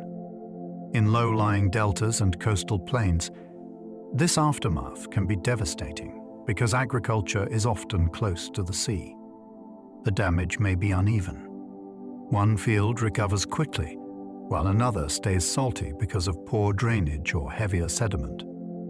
Tsunami recovery is therefore not only about rebuilding houses and roads. It is also about restoring the hidden chemistry of the ground. A wave can pass in a single day, yet leave a season of hunger behind. The land remembers the ocean in crystals too small to see at first glance. Tsunamis can contaminate wells with seawater and sewage. After flooding, a community may stand beside water it cannot safely drink. Wells can be invaded by saltwater, mud, fuel, chemicals, dead animals, or waste from damaged septic systems. Pipes may crack during the earthquake that came before the wave. Storage tanks may float away. Floodwater can mix everything together and then seep into the sources people depend on. This creates a second emergency after the visible danger has passed. Clean drinking water becomes one of the most urgent needs for survivors. Testing, pumping, disinfection, and sometimes complete replacement may be required before wells are safe again. The problem can be especially hard in rural areas or islands where supplies must arrive by boat or aircraft. A tsunami is usually imagined as a wall of water coming in, but recovery often depends on water of another kind. Safe water for drinking, washing, cooking, and healing. The sea's reach does not end at the floodline. It can enter the ground and the body's needs. Coastal forests sometimes show exactly how far waves reached. After a major flood, the landscape may carry a visible boundary. On one side, trees stand green. On the other, branches are broken, bark is stripped, and leaves are browned by salt. Debris can hang in trunks high above the ground, marking the water's passage like a rough measuring line. Scientists and survey teams use these clues to estimate inundation distance and flow depth, especially where instruments were absent. A forest can record the waves' reach in broken limbs, tilted stems, scoured roots, and trapped objects. The pattern may also reveal direction, since vegetation bends and debris points along the path of moving water. In time, new growth may soften the evidence, but immediately afterward, the forest becomes a map. This matters for future planning. Knowing how far the water traveled helps improve hazard models and evacuation zones. The trees do not speak, yet their injuries can tell researchers where the sea went, how high it climbed, and where danger may return. Tsunami boulders can be thrown inland by extraordinary water force. On some coastlines, enormous rocks sit far above normal wave reach. They may weigh many tons, and their position raises an exciting question. Were they moved by storms or by tsunamis? Scientists study their shape, size, location, and surrounding deposits to understand what kind of force could have carried them. In some cases, the evidence suggests that only an exceptional wave could lift, roll, or slide such a mass inland. These boulders become monuments of past violence. They may have been torn from reefs, cliffs, or seabeds, then carried like pebbles by water moving with great depth and speed. Distinguishing storm boulders from tsunami boulders is not always simple, because powerful cyclones can also move large rocks. But when the clues align, the result is awe-inspiring. A quiet stone in a field may not be quiet at all. It may be the frozen footprint of a wave strong enough to rearrange the edge of a continent. Some island legends describe waves that swallowed whole settlements. Across ocean cultures, stories of overwhelming water appear again and again. Some speak of villages lost beneath the sea. Others describe ancestors fleeing uphill, canoes carried into forests, or sacred places abandoned after the shore changed. These accounts often blend history, warning, spirituality, and identity. They may not read like modern scientific reports, but they can preserve real memories of past coastal disasters. Islands are especially vulnerable because land is limited and communities often live close to the water. A wave that floods one side of an island may reshape where people build, travel, and worship for generations. When scientists compare oral traditions with geological evidence, surprising connections sometimes emerge. A sand layer, a displaced boulder, or a drowned site may echo a story kept alive through families. Such legends remind us that disaster memory is not only written in documents. It can live in chants, names, taboos, and the decision to settle a little higher than before. The Storegga landslide sent a tsunami across ancient northern Europe. Around 8,000 years ago, a vast section of seafloor collapsed off the coast of Norway. The underwater landslide moved a tremendous volume of sediment down the continental slope, disturbing the sea above it. The resulting waves reached parts of Norway, Scotland, the Faroe Islands, and other North Atlantic shores. At the time, people living along these coasts were hunter-gatherers, and some low-lying landscapes were very different from today. One area, often called Doggerland, connected parts of Britain and mainland Europe before rising seas swallowed it. The tsunami did not create that entire loss by itself, but it may have devastated communities and ecosystems along vulnerable shores. Storegga is a reminder that prehistoric people faced hazards we can reconstruct only through layers of sediment, ancient coastlines, and underwater mapping. It also shows that great tsunamis are not confined to the Pacific. The North Atlantic has its own deep memory of sudden collapse and racing water. Underwater landslides can create tsunamis without major earthquake shaking. Sediment builds up on continental slopes, volcanic flanks, and fjord walls over long periods. If that material becomes unstable, it can suddenly slide downward under gravity. The trigger might be a moderate earthquake, rapid sediment loading, gas release, erosion, or volcanic activity. When the slide moves quickly, it pushes and pulls the water above it, creating waves. These events can be difficult to warn for because there may be little or no strong shaking felt on land. The source can also be close to shore, leaving very little time to respond. Landslide tsunamis are often most dangerous near their origin, where wave heights can be intense and arrival almost immediate. Their energy may fade faster than earthquake-generated ocean-wide waves, but for nearby communities, the difference offers little comfort. The hidden slope beneath the water becomes the critical landscape. It can fail without ceremony, turning sediment that settled quietly for ages into a sudden engine of motion. Volcanic islands can collapse and push seas outward suddenly. Many volcanic islands grow steeply from the seafloor, layer by layer, eruption by eruption. Over time, parts of their flanks can become unstable. Rock is weakened by heat, alteration, cracks, earthquakes, and gravity. If a large section collapses into the sea, it can displace water in a violent pulse. Geologists have found evidence of ancient flank collapses around islands such as Hawaii and the Canary Islands, where debris fields spread across the ocean floor. Most collapses are not civilization-ending catastrophes, but local and regional hazards can be severe. The drama lies in the island's double nature. It appears solid from the beach, with cliffs, slopes, and villages. Yet underwater, its sides may descend for miles into darkness. A failure can begin where no one can see it.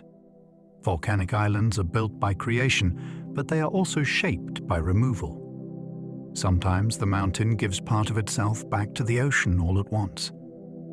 The Anak Krakatau collapse produced a tsunami with little warning. In December of 2018, part of Anak Krakatau's volcanic flank slid into the sea during an eruptive period. The movement generated waves that struck coastlines along the Sunda Strait, including parts of Java and Sumatra. Many people did not receive a typical earthquake warning because the source was not a large tectonic quake. The event exposed a difficult problem. Warning systems built mainly around seismic triggers can miss or delay recognition of tsunamis caused by volcanic collapse. Nighttime conditions, local geography, and the absence of strong ground shaking made the danger even harder to grasp. The disaster became a case study in how coastal risk can emerge from more than one pathway. A volcano can be active, unstable, and close to populated shores. Monitoring must therefore include visual observations, deformation, sea level instruments, and public awareness of unusual coastal changes. Anak Krakatau showed that a wave can arrive from a collapsing mountain, not only from a rupturing fault. Pyroclastic flows can enter water and generate powerful waves. During explosive eruptions, dense currents of hot gas, ash, and rock can race down a volcano at terrifying speed. If such a flow reaches the sea, a lake, or a bay, it can displace water abruptly. The interaction is violent.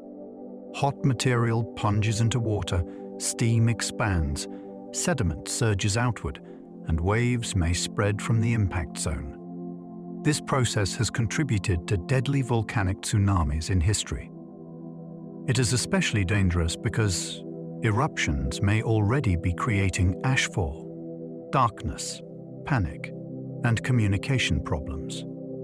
People may focus on the volcano while the water becomes another threat. The physics differs from a landslide made of cold rock, yet the essential idea is similar. A fast-moving mass enters water, and the water must move. Coastal volcanoes therefore create layered hazards. Fire and ash above, unstable slopes on land, and sudden waves at the shore. The boundary between volcano and ocean is one of Earth's most dramatic meeting places. Glacier calving can trigger localized tsunamis inside narrow fjords. In polar and mountain regions, glaciers sometimes end in deep water. When a large block of ice breaks away, it can fall, roll, or surge into a fjord, pushing water outward. Usually the waves are local, but inside a narrow basin they can be surprisingly dangerous. The steep walls reflect energy, and the confined water has little room to spread. Tour boats, kayakers, research camps, and coastal infrastructure can be at risk if they are too close. Calving is a natural part of glacier life, but warming conditions can change glacier stability and the frequency of large ice failures in some regions. The scene can be deceptively beautiful. Blue ice towers over dark water. Cracks echo across the fjord. Then a piece the size of a building breaks loose, and the landscape changes in seconds. These events remind us that tsunami science is not only about tropical beaches or tectonic trenches. Even ice can shove water hard enough to become a hazard. Lituya Bay's giant wave began with rockfall into deep water. The Alaskan event of 1958 is often remembered for its staggering run-up, but the source was very specific. A huge mass of rock fell from a mountainside into a narrow bay with deep water close to shore. That geometry mattered. The falling rock transferred energy almost directly into the inlet, producing a wave that surged up the opposite slope and stripped vegetation to an extraordinary height. The bay's shape then guided the water outward, where boats were caught in chaos. This was not a typical far-traveling tsunami. It was a concentrated impact inside a confined basin. The scars on the mountainside and the treeless trimline became physical evidence of the water's reach. Lituya Bay teaches a powerful lesson about local hazards. A wave does not need to cross an ocean to be historic. Sometimes the most extreme height comes from the exact combination of steep rock, deep water, sudden collapse, and a place shaped like a trap. Fjord tsunamis can climb cliffs because water has nowhere else to go. A fjord is a long, narrow, steep-sided valley flooded by the sea. Its beauty comes from the same geometry that can make waves dangerous. If a landslide, rock avalanche, or icefall enters the water, the energy is trapped between high walls. Instead of spreading evenly across an open coast, the water can surge along the basin and run up slopes with remarkable height. Reflections from the sides can add complexity, sending waves back and forth.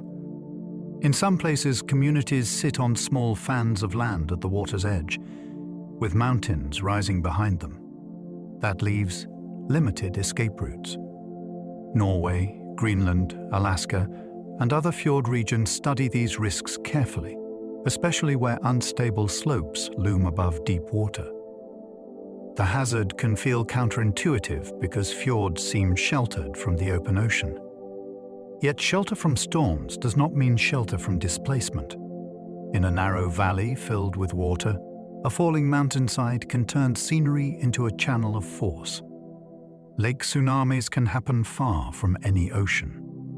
A body of water does not need to be salty, tidal, or connected to the sea to produce a destructive surge. Lakes can be disturbed by landslides, volcanic activity, earthquakes, underwater slope failures, or sudden atmospheric changes. In mountain regions, a rockfall into a reservoir or glacial lake can send water over banks or dams. In volcanic lakes, slope collapse or explosive activity can displace water close to shore. The scale is usually smaller than ocean basin events, but the local danger can be intense because communities may be very near the source. People often feel safe beside lakes because they lack surf and tides. That calm can be misleading. A steep hillside above a narrow lake may be enough to create a sudden wave. Engineers pay close attention to reservoirs for this reason. If a large slide enters the water, overtopping can threaten dams and downstream valleys. Even inland, water can answer sudden movement with surprising power. The Great Lakes can experience weather-driven meteor tsunamis. The Great Lakes are vast enough to behave like inland seas, and under the right weather conditions, their water can surge in ways that resemble small tsunamis. These events are not caused by earthquakes. They are driven by fast-moving changes in air pressure and wind associated with storms. If the atmospheric disturbance travels at a speed that matches the movement of waves in the lake, energy can build. Harbors and shorelines may then see sudden rises, strong currents, or rapid water level changes. People fishing, swimming, or walking near breakwalls can be caught off guard because the sky may not look especially dramatic at the exact location. The source might be a storm system moving elsewhere across the lake. Meteor tsunamis have been documented in places such as Lake Michigan and Lake Erie. They show that tsunami-like behavior is broader than many people realize. Water responds not only to moving rock, but also to the invisible weight and motion of air. Meteor tsunamis are caused by air pressure jumps and fast storms. Imagine the atmosphere pressing down on the ocean surface like an unseen hand. Usually that pressure changes gently. But when a sharp pressure jump races across water, it can push the surface into motion. If the weather system moves at just the right speed, it keeps feeding energy into the wave, much like a person timing pushes on a swing. Wind can strengthen the effect, and coastal shape can amplify it further. The result may be a sudden rise or fall in water level that arrives with little connection to local tides. These events are usually smaller than major seismic tsunamis, but they can still be dangerous in harbors, beaches, and enclosed bays. Their study sits at the intersection of meteorology and oceanography. The trigger is in the sky, but the consequence arrives at the shore. Meteor tsunamis remind us that the sea is sensitive to forces we cannot see. A moving pocket of air can become a moving pulse of water. Asteroid impacts could create tsunamis on a planetary scale. If a large object from space struck an ocean, it would displace water with explosive force. The immediate effects would depend on the impactor's size, speed, angle, and location. Water would be blasted upward and outward. Steam, debris, shock waves, and crater formation would add to the chaos. Near the impact, the waves could be enormous. Farther away, their behavior would become more complex as energy spread, broke across continental shelves, and interacted with coastlines. Scientists model these scenarios because Earth has been struck before, and it will be struck again on some scale. Most incoming objects are small and burn up harmlessly, but rare large impacts are part of planetary history. An ocean impact is not automatically worse than a land impact in every way, but it introduces the possibility of global or ocean-wide wave effects. It is a reminder that tsunami science stretches beyond everyday geology. Sometimes the thing that moves the sea could fall from the sky. Ancient impact layers may preserve traces of enormous ocean waves. When scientists study rocks from the time of major impacts, they sometimes find chaotic deposits that suggest violent water movement. Layers may contain broken shells, ripped up seafloor material, mixed sediments, and debris carried far from its original setting. Around the boundary linked with the end of the dinosaurs, some sites preserve evidence of massive disturbances in ancient seas. Interpreting these layers is challenging because impact events create many overlapping processes. Earthquakes, landslides, atmospheric blasts, and waves may all occur close together. Still, the deposits offer a way to investigate disasters from deep time. No human saw those waves, yet the rocks may hold fragments of their motion. A bed of jumbled sediment can become a fossil of catastrophe. It tells us that the ocean has not only responded to Earth's internal forces, it has also responded to cosmic interruption.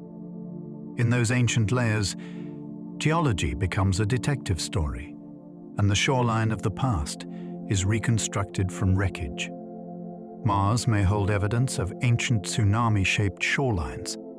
Today, Mars is dry, cold, and thin-aired, but some scientists argue that parts of its northern plains may once have held large bodies of water. If an ancient ocean existed there, asteroid impacts or landslides could have generated enormous waves. Certain Martian landforms have been interpreted as possible tsunami deposits, including lobed margins, boulder-rich flows, and features that appear to have surged across old terrain. The idea remains debated because Mars evidence is remote and complex. Wind, ice, lava, and mud flows can create shapes that may mimic one another. Still, the possibility is thrilling. It would mean tsunami science could help read the history of another world. A wave on Mars would not be a human disaster, but a clue to climate, water, and planetary change. It would suggest that shorelines, if they existed, were not always calm edges of ancient seas. They may have been reshaped by impacts under a sky very different from our own. Tsunamis can reveal how coastlines move during hidden earthquakes. After a major event, scientists do not study the water alone. They also examine how the land changed. Some coasts rise, leaving marine life stranded above its usual zone. Others sink, allowing tides to flood forests, fields, or roads that were previously dry. These vertical movements help reconstruct what happened on the fault offshore. The tsunami becomes one part of a larger geological message. Its height and reach are connected to how the seabed moved, while the altered shoreline shows how the crust responded. In some regions, repeated patterns of uplift and subsidence reveal cycles of strain and release that stretch far beyond written history. This is especially valuable where the earthquake source lies underwater and cannot be inspected directly. A barnacle line, a drowned marsh, or a newly raised reef can become evidence. The coast is like a measuring instrument at the edge of the sea. When the earthquake is hidden below water, the shoreline may still tell the truth. Some tsunami earthquakes rupture gently but move huge water volumes. These unusual events challenge intuition because they may not produce extreme shaking on land. Their rupture can be slower, lasting longer, and releasing energy in a way that feels less violent to people nearby.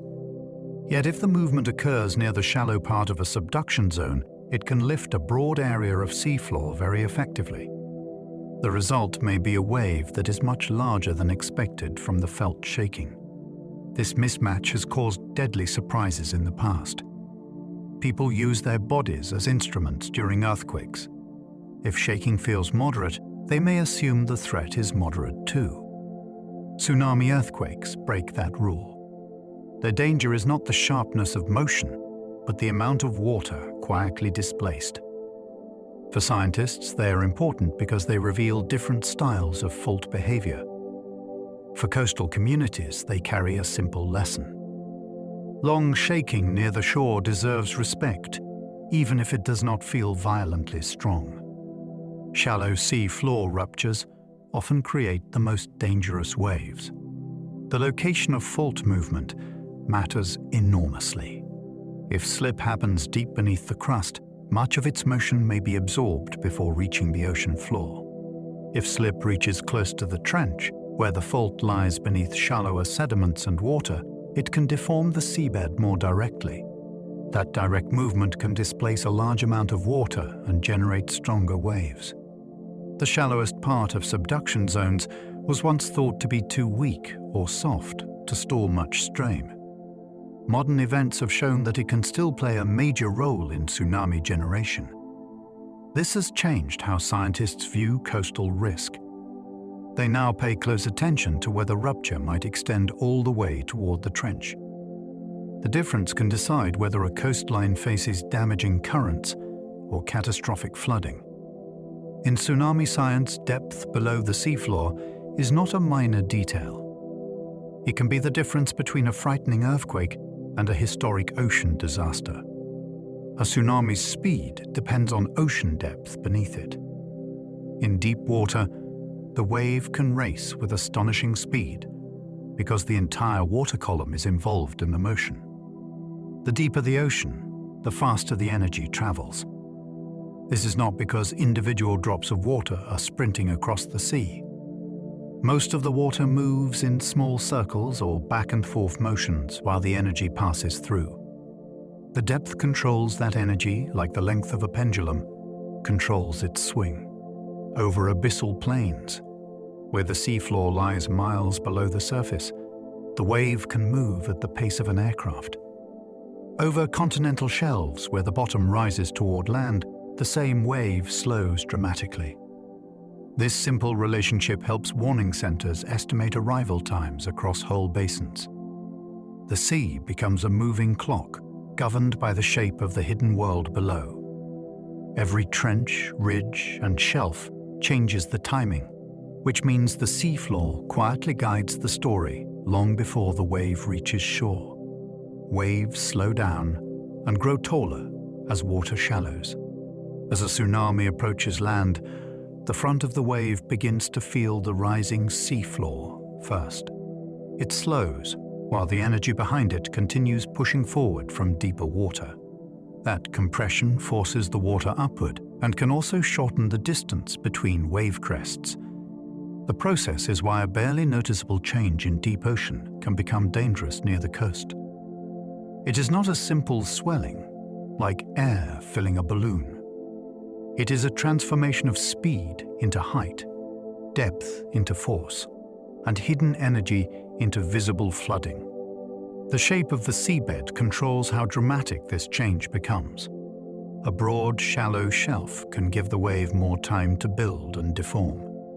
A steep coast may produce different behavior, with strong currents and sudden rises.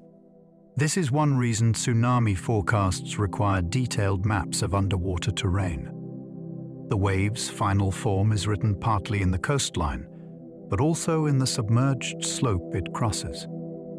Refraction can bend tsunami energy around islands and headlands. When different parts of a wave travel over different depths, they move at different speeds. One section may slow as it reaches shallow water, while another continues faster through a deeper channel. This difference bends the wave's path, a process called refraction. It is the same broad idea that bends light through glass, but here it happens with ocean energy and seafloor shape. Refraction can wrap waves around islands, redirect them toward unexpected shores, or reduce energy in places that seem exposed.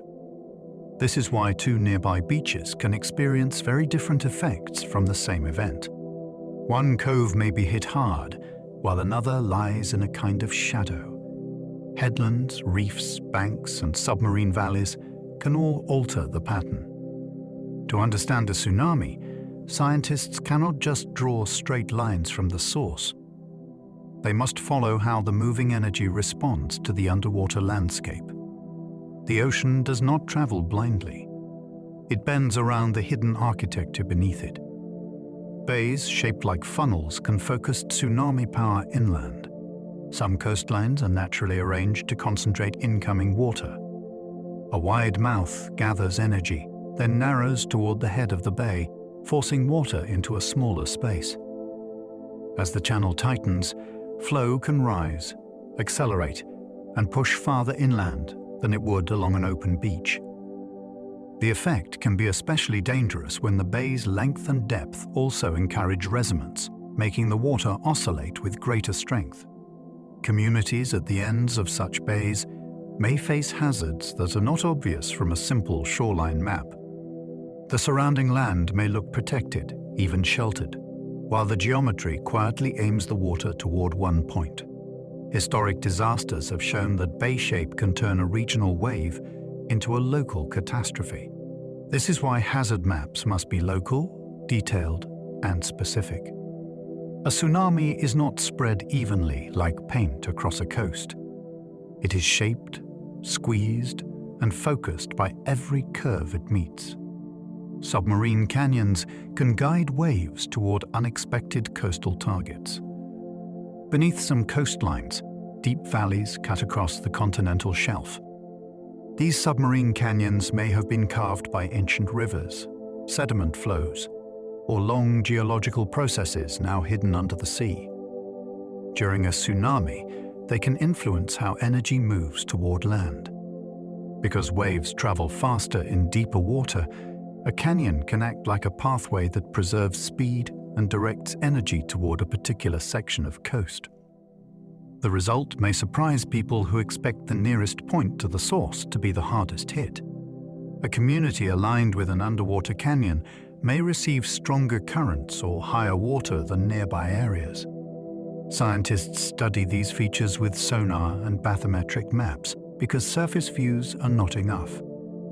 A calm bay or ordinary beach may sit above a deep channel that matters during rare events.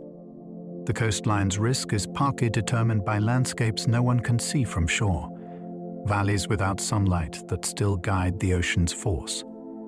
The same tsunami can spare one beach and destroy another.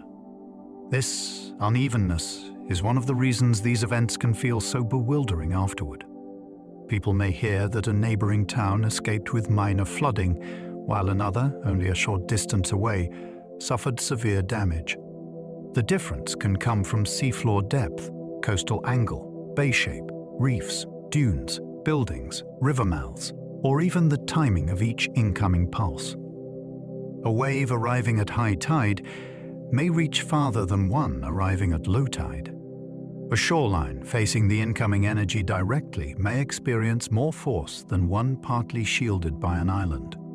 Local terrain can then decide where water pools, where it accelerates, and where it returns to the sea. This patchiness does not mean the event was random. It means the wave was interacting with a highly detailed world. Every coast has its own fingerprint. During a tsunami, that fingerprint becomes visible through flooding, damage, and survival, revealing how place can shape destiny. Local tsunamis may arrive before any warning message can. When the source is close to shore, time becomes the rarest resource. A nearby undersea earthquake, landslide, or volcanic collapse can send water toward land within minutes. In such cases, official alerts may still be forming while the first surge is already traveling. Phones may be silent, sirens may not activate quickly enough, and emergency managers may still be confirming what happened. This is why people in hazard zones are taught to respond to natural signs without waiting. Strong shaking, unusual sea behavior, or a sudden coastal roar can be enough reason to move. The hardest part is that the decision must be made under stress, often in darkness, rain, or after damage from the triggering event. Yet fast self-evacuation is one of the most effective protections. A local tsunami compresses science, communication, and human reaction into a few urgent minutes. When the source is nearby, the first warning may not come from a device. It may come from the earth itself. Distant tsunamis can give communities hours to evacuate safely. When a wave begins on the far side of an ocean, the danger is still real, but the timeline is different. There may be enough time for scientists to confirm the event, refine forecasts, alert authorities, close beaches, clear harbors, and guide people away from low-lying areas. Those hours are precious. They can turn a potential disaster into a managed evacuation if communication works and the public trusts the instructions. Distant events also reveal the global nature of tsunami safety. A major earthquake near Chile can matter to islands across the Pacific. A rupture near Alaska can matter to distant ports.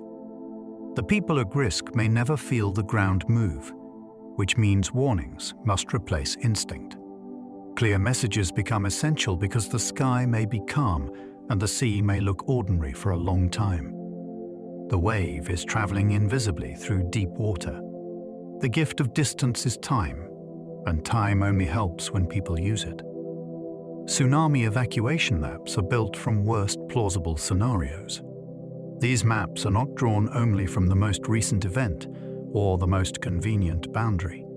Planners use geological evidence, fault models, historical records, elevation data, and computer simulations to estimate areas that could flood during severe but credible events. The goal is to avoid underestimating the sea. If a map is too small, people outside the mapped zone may think they are safe when they are not.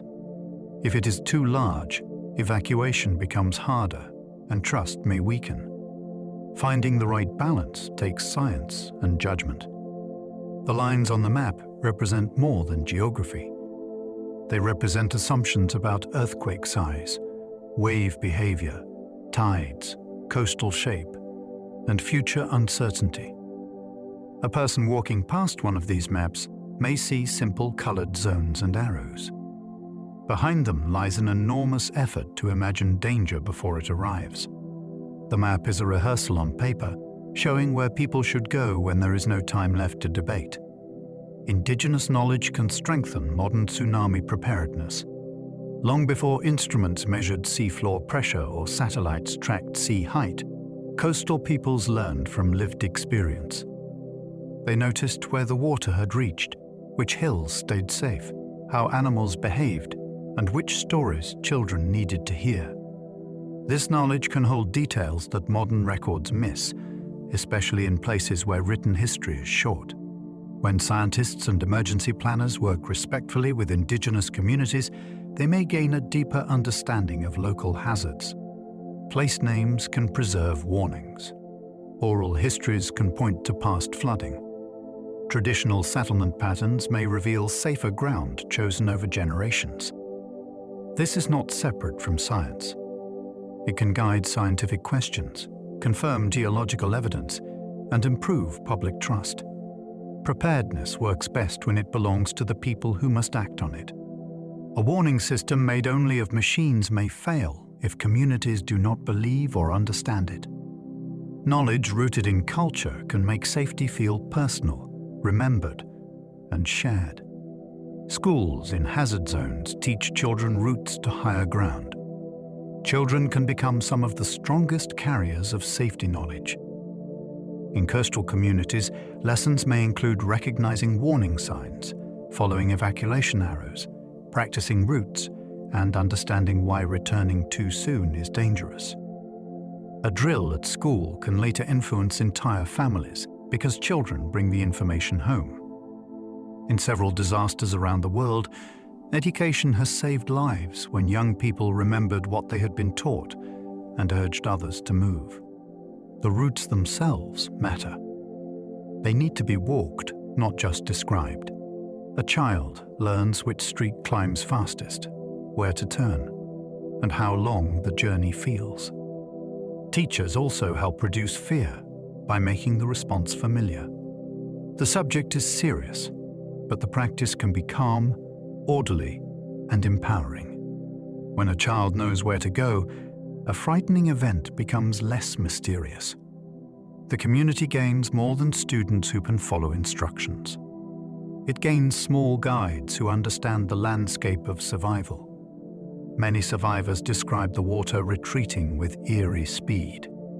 The sight can be mesmerizing. Fish may flap on exposed sand. Rocks, reefs, or harbor floors appear where water stood moments earlier. Boats may settle awkwardly as the sea pulls away.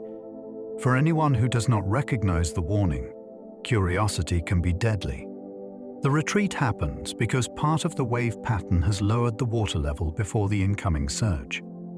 The ocean seems to be leaving, but it is really part of a larger motion that may soon reverse. Survivor accounts often remember the strange silence or confusion of that moment. People walked outward to look. Others shouted for them to run. The scene can feel almost impossible because beaches are familiar places, and familiar places rarely transform so quickly.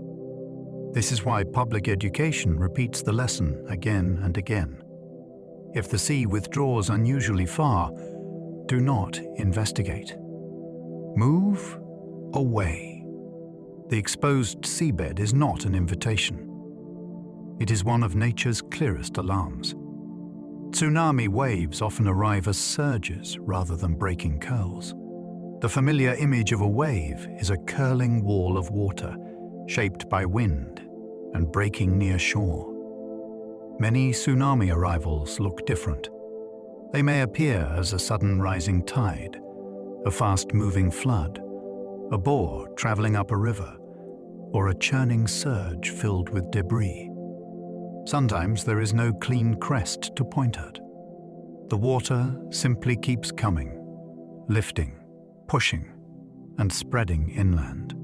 This matters because people who expect a dramatic vertical wall may underestimate a lower but powerful flood. In videos from real events, the first sign may be water spilling over a seawall, reversing a river, or filling streets from unexpected directions. The danger is not cinematic shape. It is volume, speed, duration, and the ability to carry heavy objects. The sea crosses into spaces built for land life, and it does not need to look like a movie to be devastating. A surge can be ordinary in appearance for a few seconds, then unstoppable. Even knee-deep tsunami flow can knock adults down. Moving water is far stronger than it looks. A shallow depth may seem manageable when imagined as still water in a pool, but flow changes everything. Current pushes against legs, shifts footing, and hides uneven ground beneath mud or debris. Once a person falls, it becomes much harder to stand because the body presents more surface area to the current. The water may then carry the person into objects, holes, vehicles, or deeper channels. Tsunami flow can also reverse direction, leaving no stable sense of where safety lies.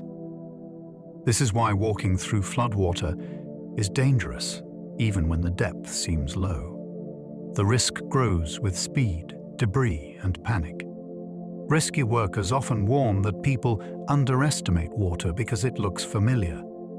We bathe in it, swim in it, and watch it run down streets in storms. During a tsunami, that familiarity becomes misleading. A few feet, or even less, can hold enough force to take control away from the body. Cars become dangerous, floating debris in moving tsunami water. A vehicle feels solid and protective on dry land, but floodwater can change its role completely. Once water rises around a car, buoyancy begins to reduce the grip of its tires on the road. Current can push it sideways, spin it, or carry it into buildings and people. Inside, doors may become difficult to open because of water pressure or damage. Outside, the car becomes a heavy, moving object that can strike with enormous force. Streets lined with vehicles provide ready-made debris for the surge. In many flood disasters, people have been surprised by how little moving water is needed to move a car. Tsunamis add stronger currents, repeated pulses, and cluttered flow. This is why evacuation by car must happen early, before roads fill, bridges fail, or water arrives. Once flooding begins, a vehicle is no longer a safe shell. It may become part of the moving hazard, carried by the very water people hope to escape. Concrete seawalls can fail when waves overtop and scour them. A wall may block ordinary waves for years and still be vulnerable during an extreme event. If water rises above the top, it can pour over with great force, attacking the landward side that may not be armored as strongly. Flow can dig out soil around the base, a process called scour, undermining the structure until it cracks, tilts, or collapses. Even when the wall remains standing, overtopping can flood the community behind it.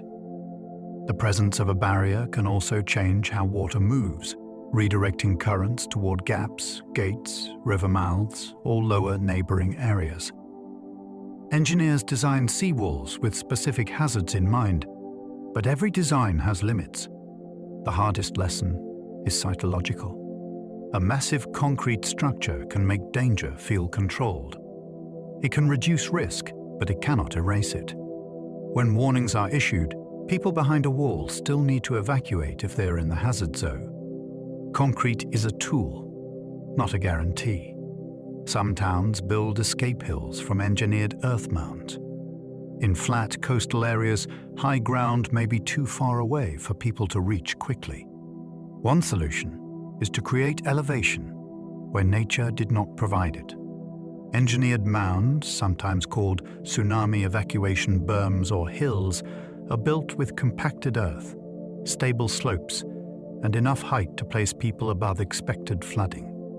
They can be designed as parks, open spaces, or community features during ordinary days. In an emergency, they become refuges. This approach is powerful because it blends safety into daily life. People know the hill because they walk there, play there, or pass it often. When danger comes, the destination is familiar.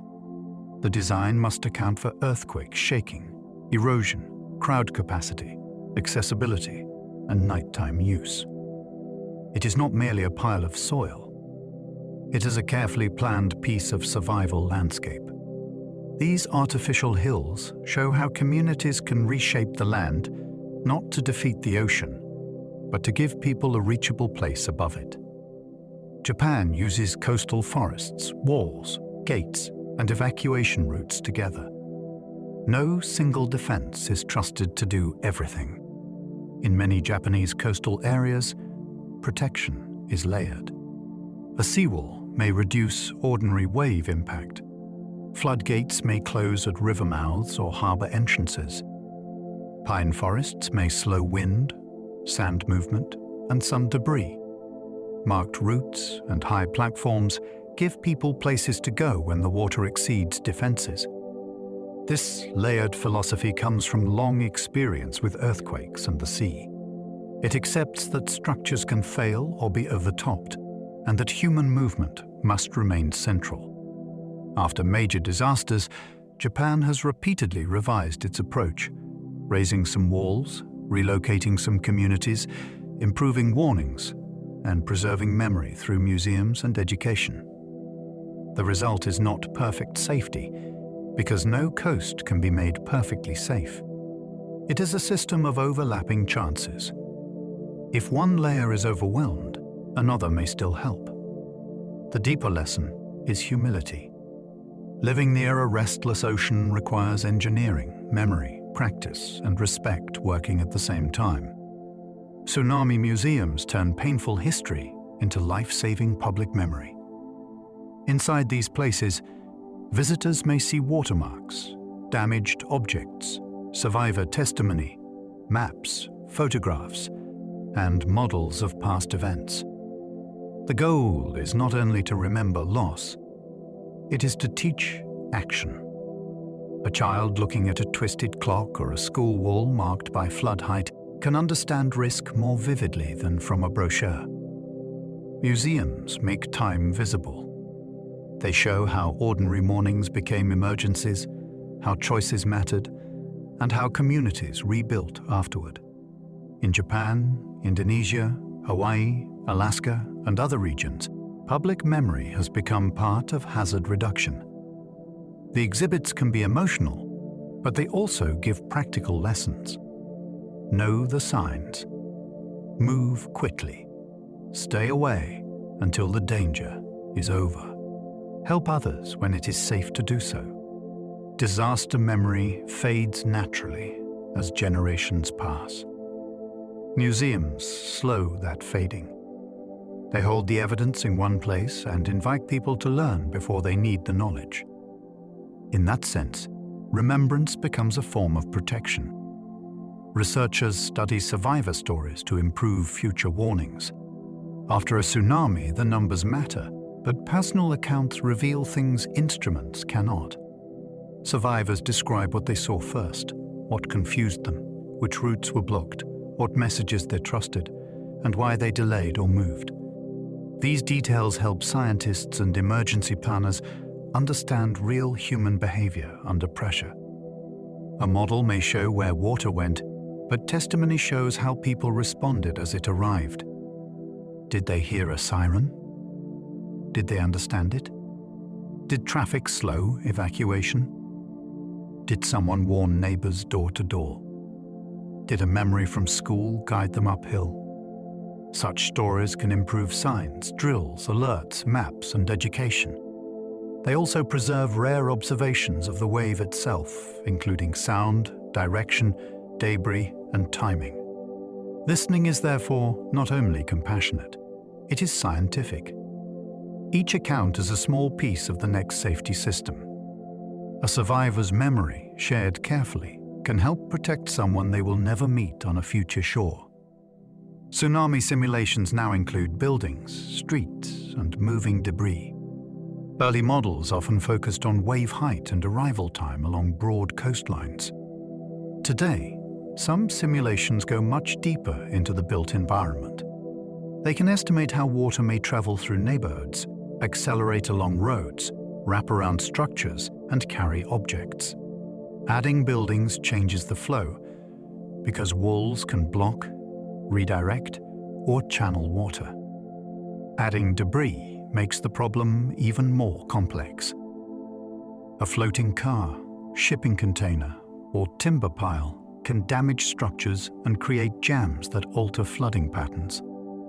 These detailed models require powerful computers and accurate local data, but they can reveal practical dangers. They may show that one evacuation route is vulnerable to fast flow, while another stays usable longer. They can help design stronger bridges, better refuge sites, and safer land use. The science is becoming more realistic because disasters are not abstract waves moving over empty ground. They happen in towns, with streets, fences, vehicles, homes, and people in motion.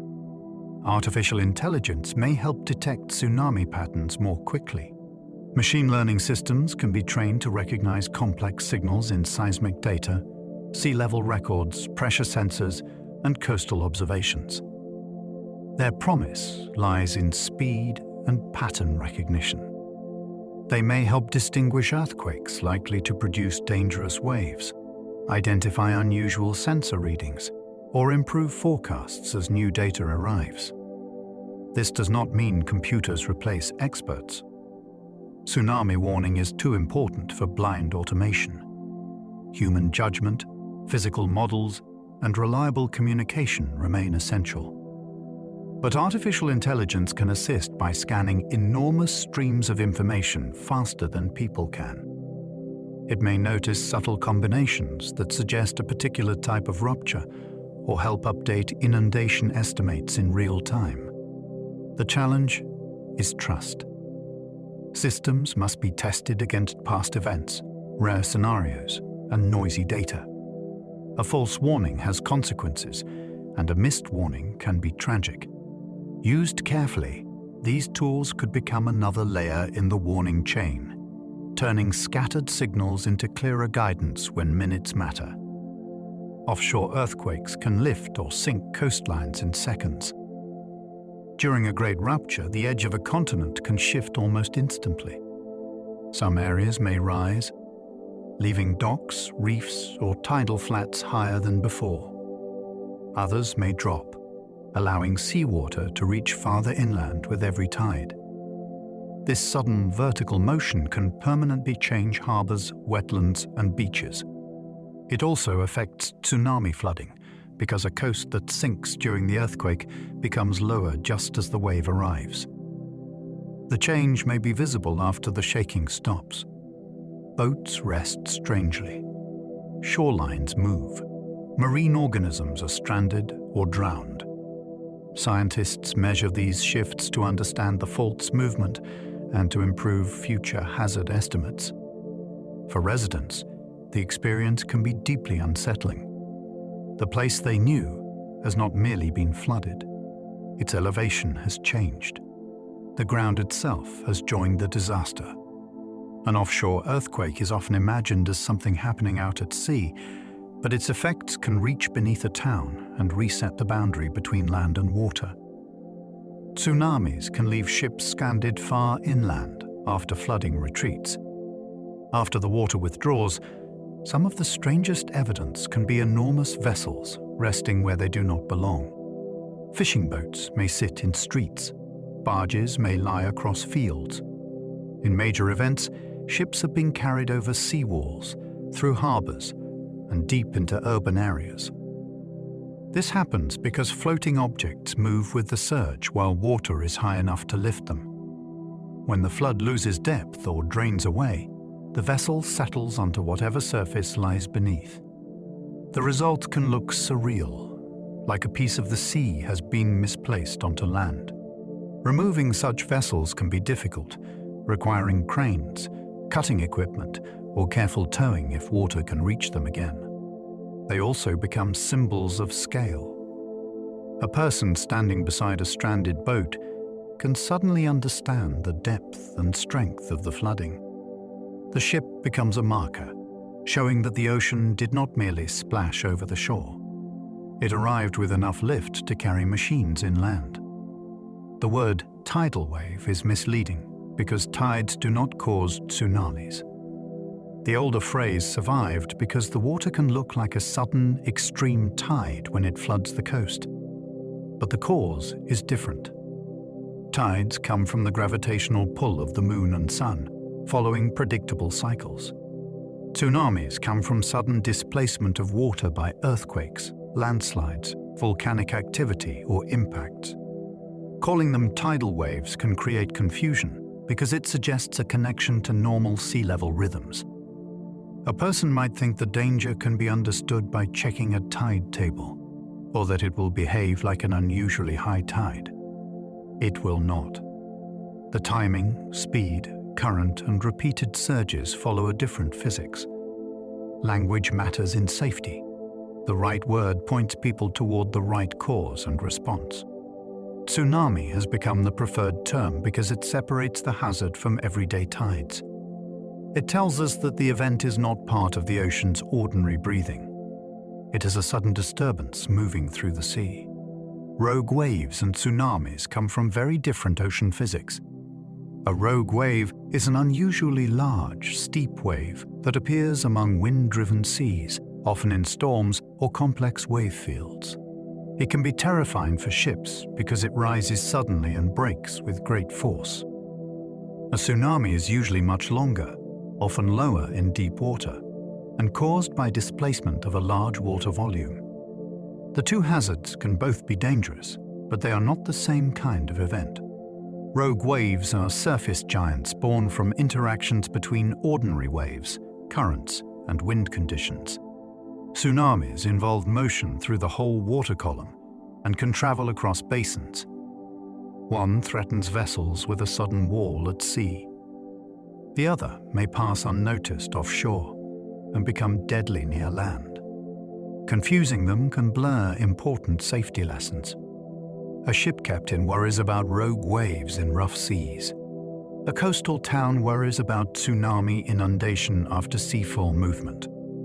Both reveal the power of water, but they belong to different chapters of ocean science. Climate change may increase exposure as more people live near coasts. The wave generation itself is usually controlled by geology, not climate. Earthquakes and underwater landslides do not happen simply because the air is warmer. But risk is not only about the trigger. It is also about who and what lies in the path.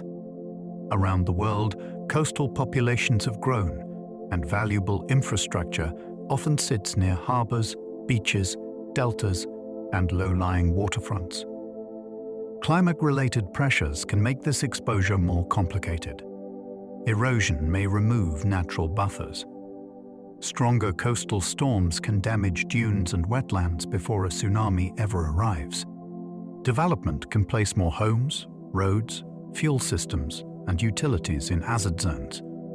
In some polar and mountain regions, changing ice and permafrost conditions may affect slope stability, which can matter for local waves. The key idea is vulnerability. A future tsunami of the same physical size may cause greater harm if more people, buildings, and fragile systems occupy the floodplain. Human choices help determine disaster size. Sea level rise lets future tsunamis reach farther inland. When the starting level of the ocean is higher, incoming water begins its journey from a raised baseline. Even a modest increase can matter in low-lying places, especially where the land is flat, and every small rise allows flooding to cross farther. A future tsunami does not need to be larger at its source to cause deeper or more widespread inundation on a coast already affected by rising seas. Higher water can overtop defenses more easily, reach roads sooner, and reduce the margin of safety built into older maps and structures. This is why hazard planning increasingly considers future sea levels rather than relying only on past conditions. The coastline is not fixed. It is shifting through erosion, subsidence, construction, and global ocean rise. A flood boundary drawn decades ago may not remain accurate forever. The physics of the tsunami may begin offshore, but the reach of the water depends on the height of the sea when it arrives. The safest tsunami warning is still the one people remember. In the end, survival often depends on memory becoming action. A sign seen many times, a school drill practiced each year, a story told by grandparents, or a simple rule learned on vacation can return at the exact moment it is needed.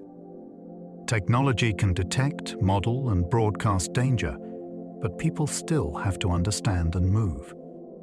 The best warning is not only loud or fast, it is familiar.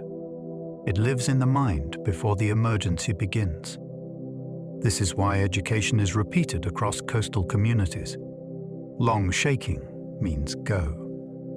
Strange sea behavior means go. Do not wait near the shore. Do not return too early. These lessons may sound simple, but simplicity is powerful under stress.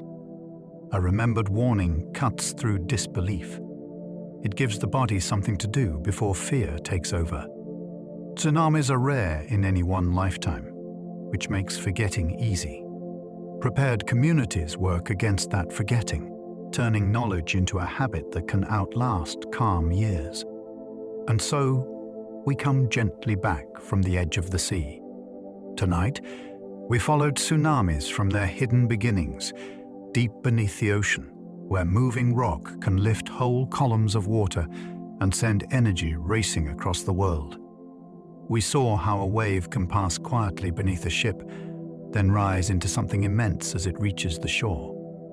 We learned how beaches may drain away, how harbors can keep pulsing for hours, and how the first wave is not always the largest. We traveled through earthquakes, landslides, volcanoes, falling ice, ancient impact scars, and even possible tsunami traces on Mars. We looked at forests, reefs, dunes, warning stones, school drills, deep ocean sensors, and the stories people carry from one generation to the next. Through it all, one truth kept returning. The sea is powerful, but memory, preparation, and understanding can save lives. Now, let that knowledge settle softly. Picture the ocean from far above, wide and dark under the night, its surface breathing beneath the moon. The waves are calm now. The shore is still. Every distant current moves in its own slow rhythm, and there is nothing more you need to do.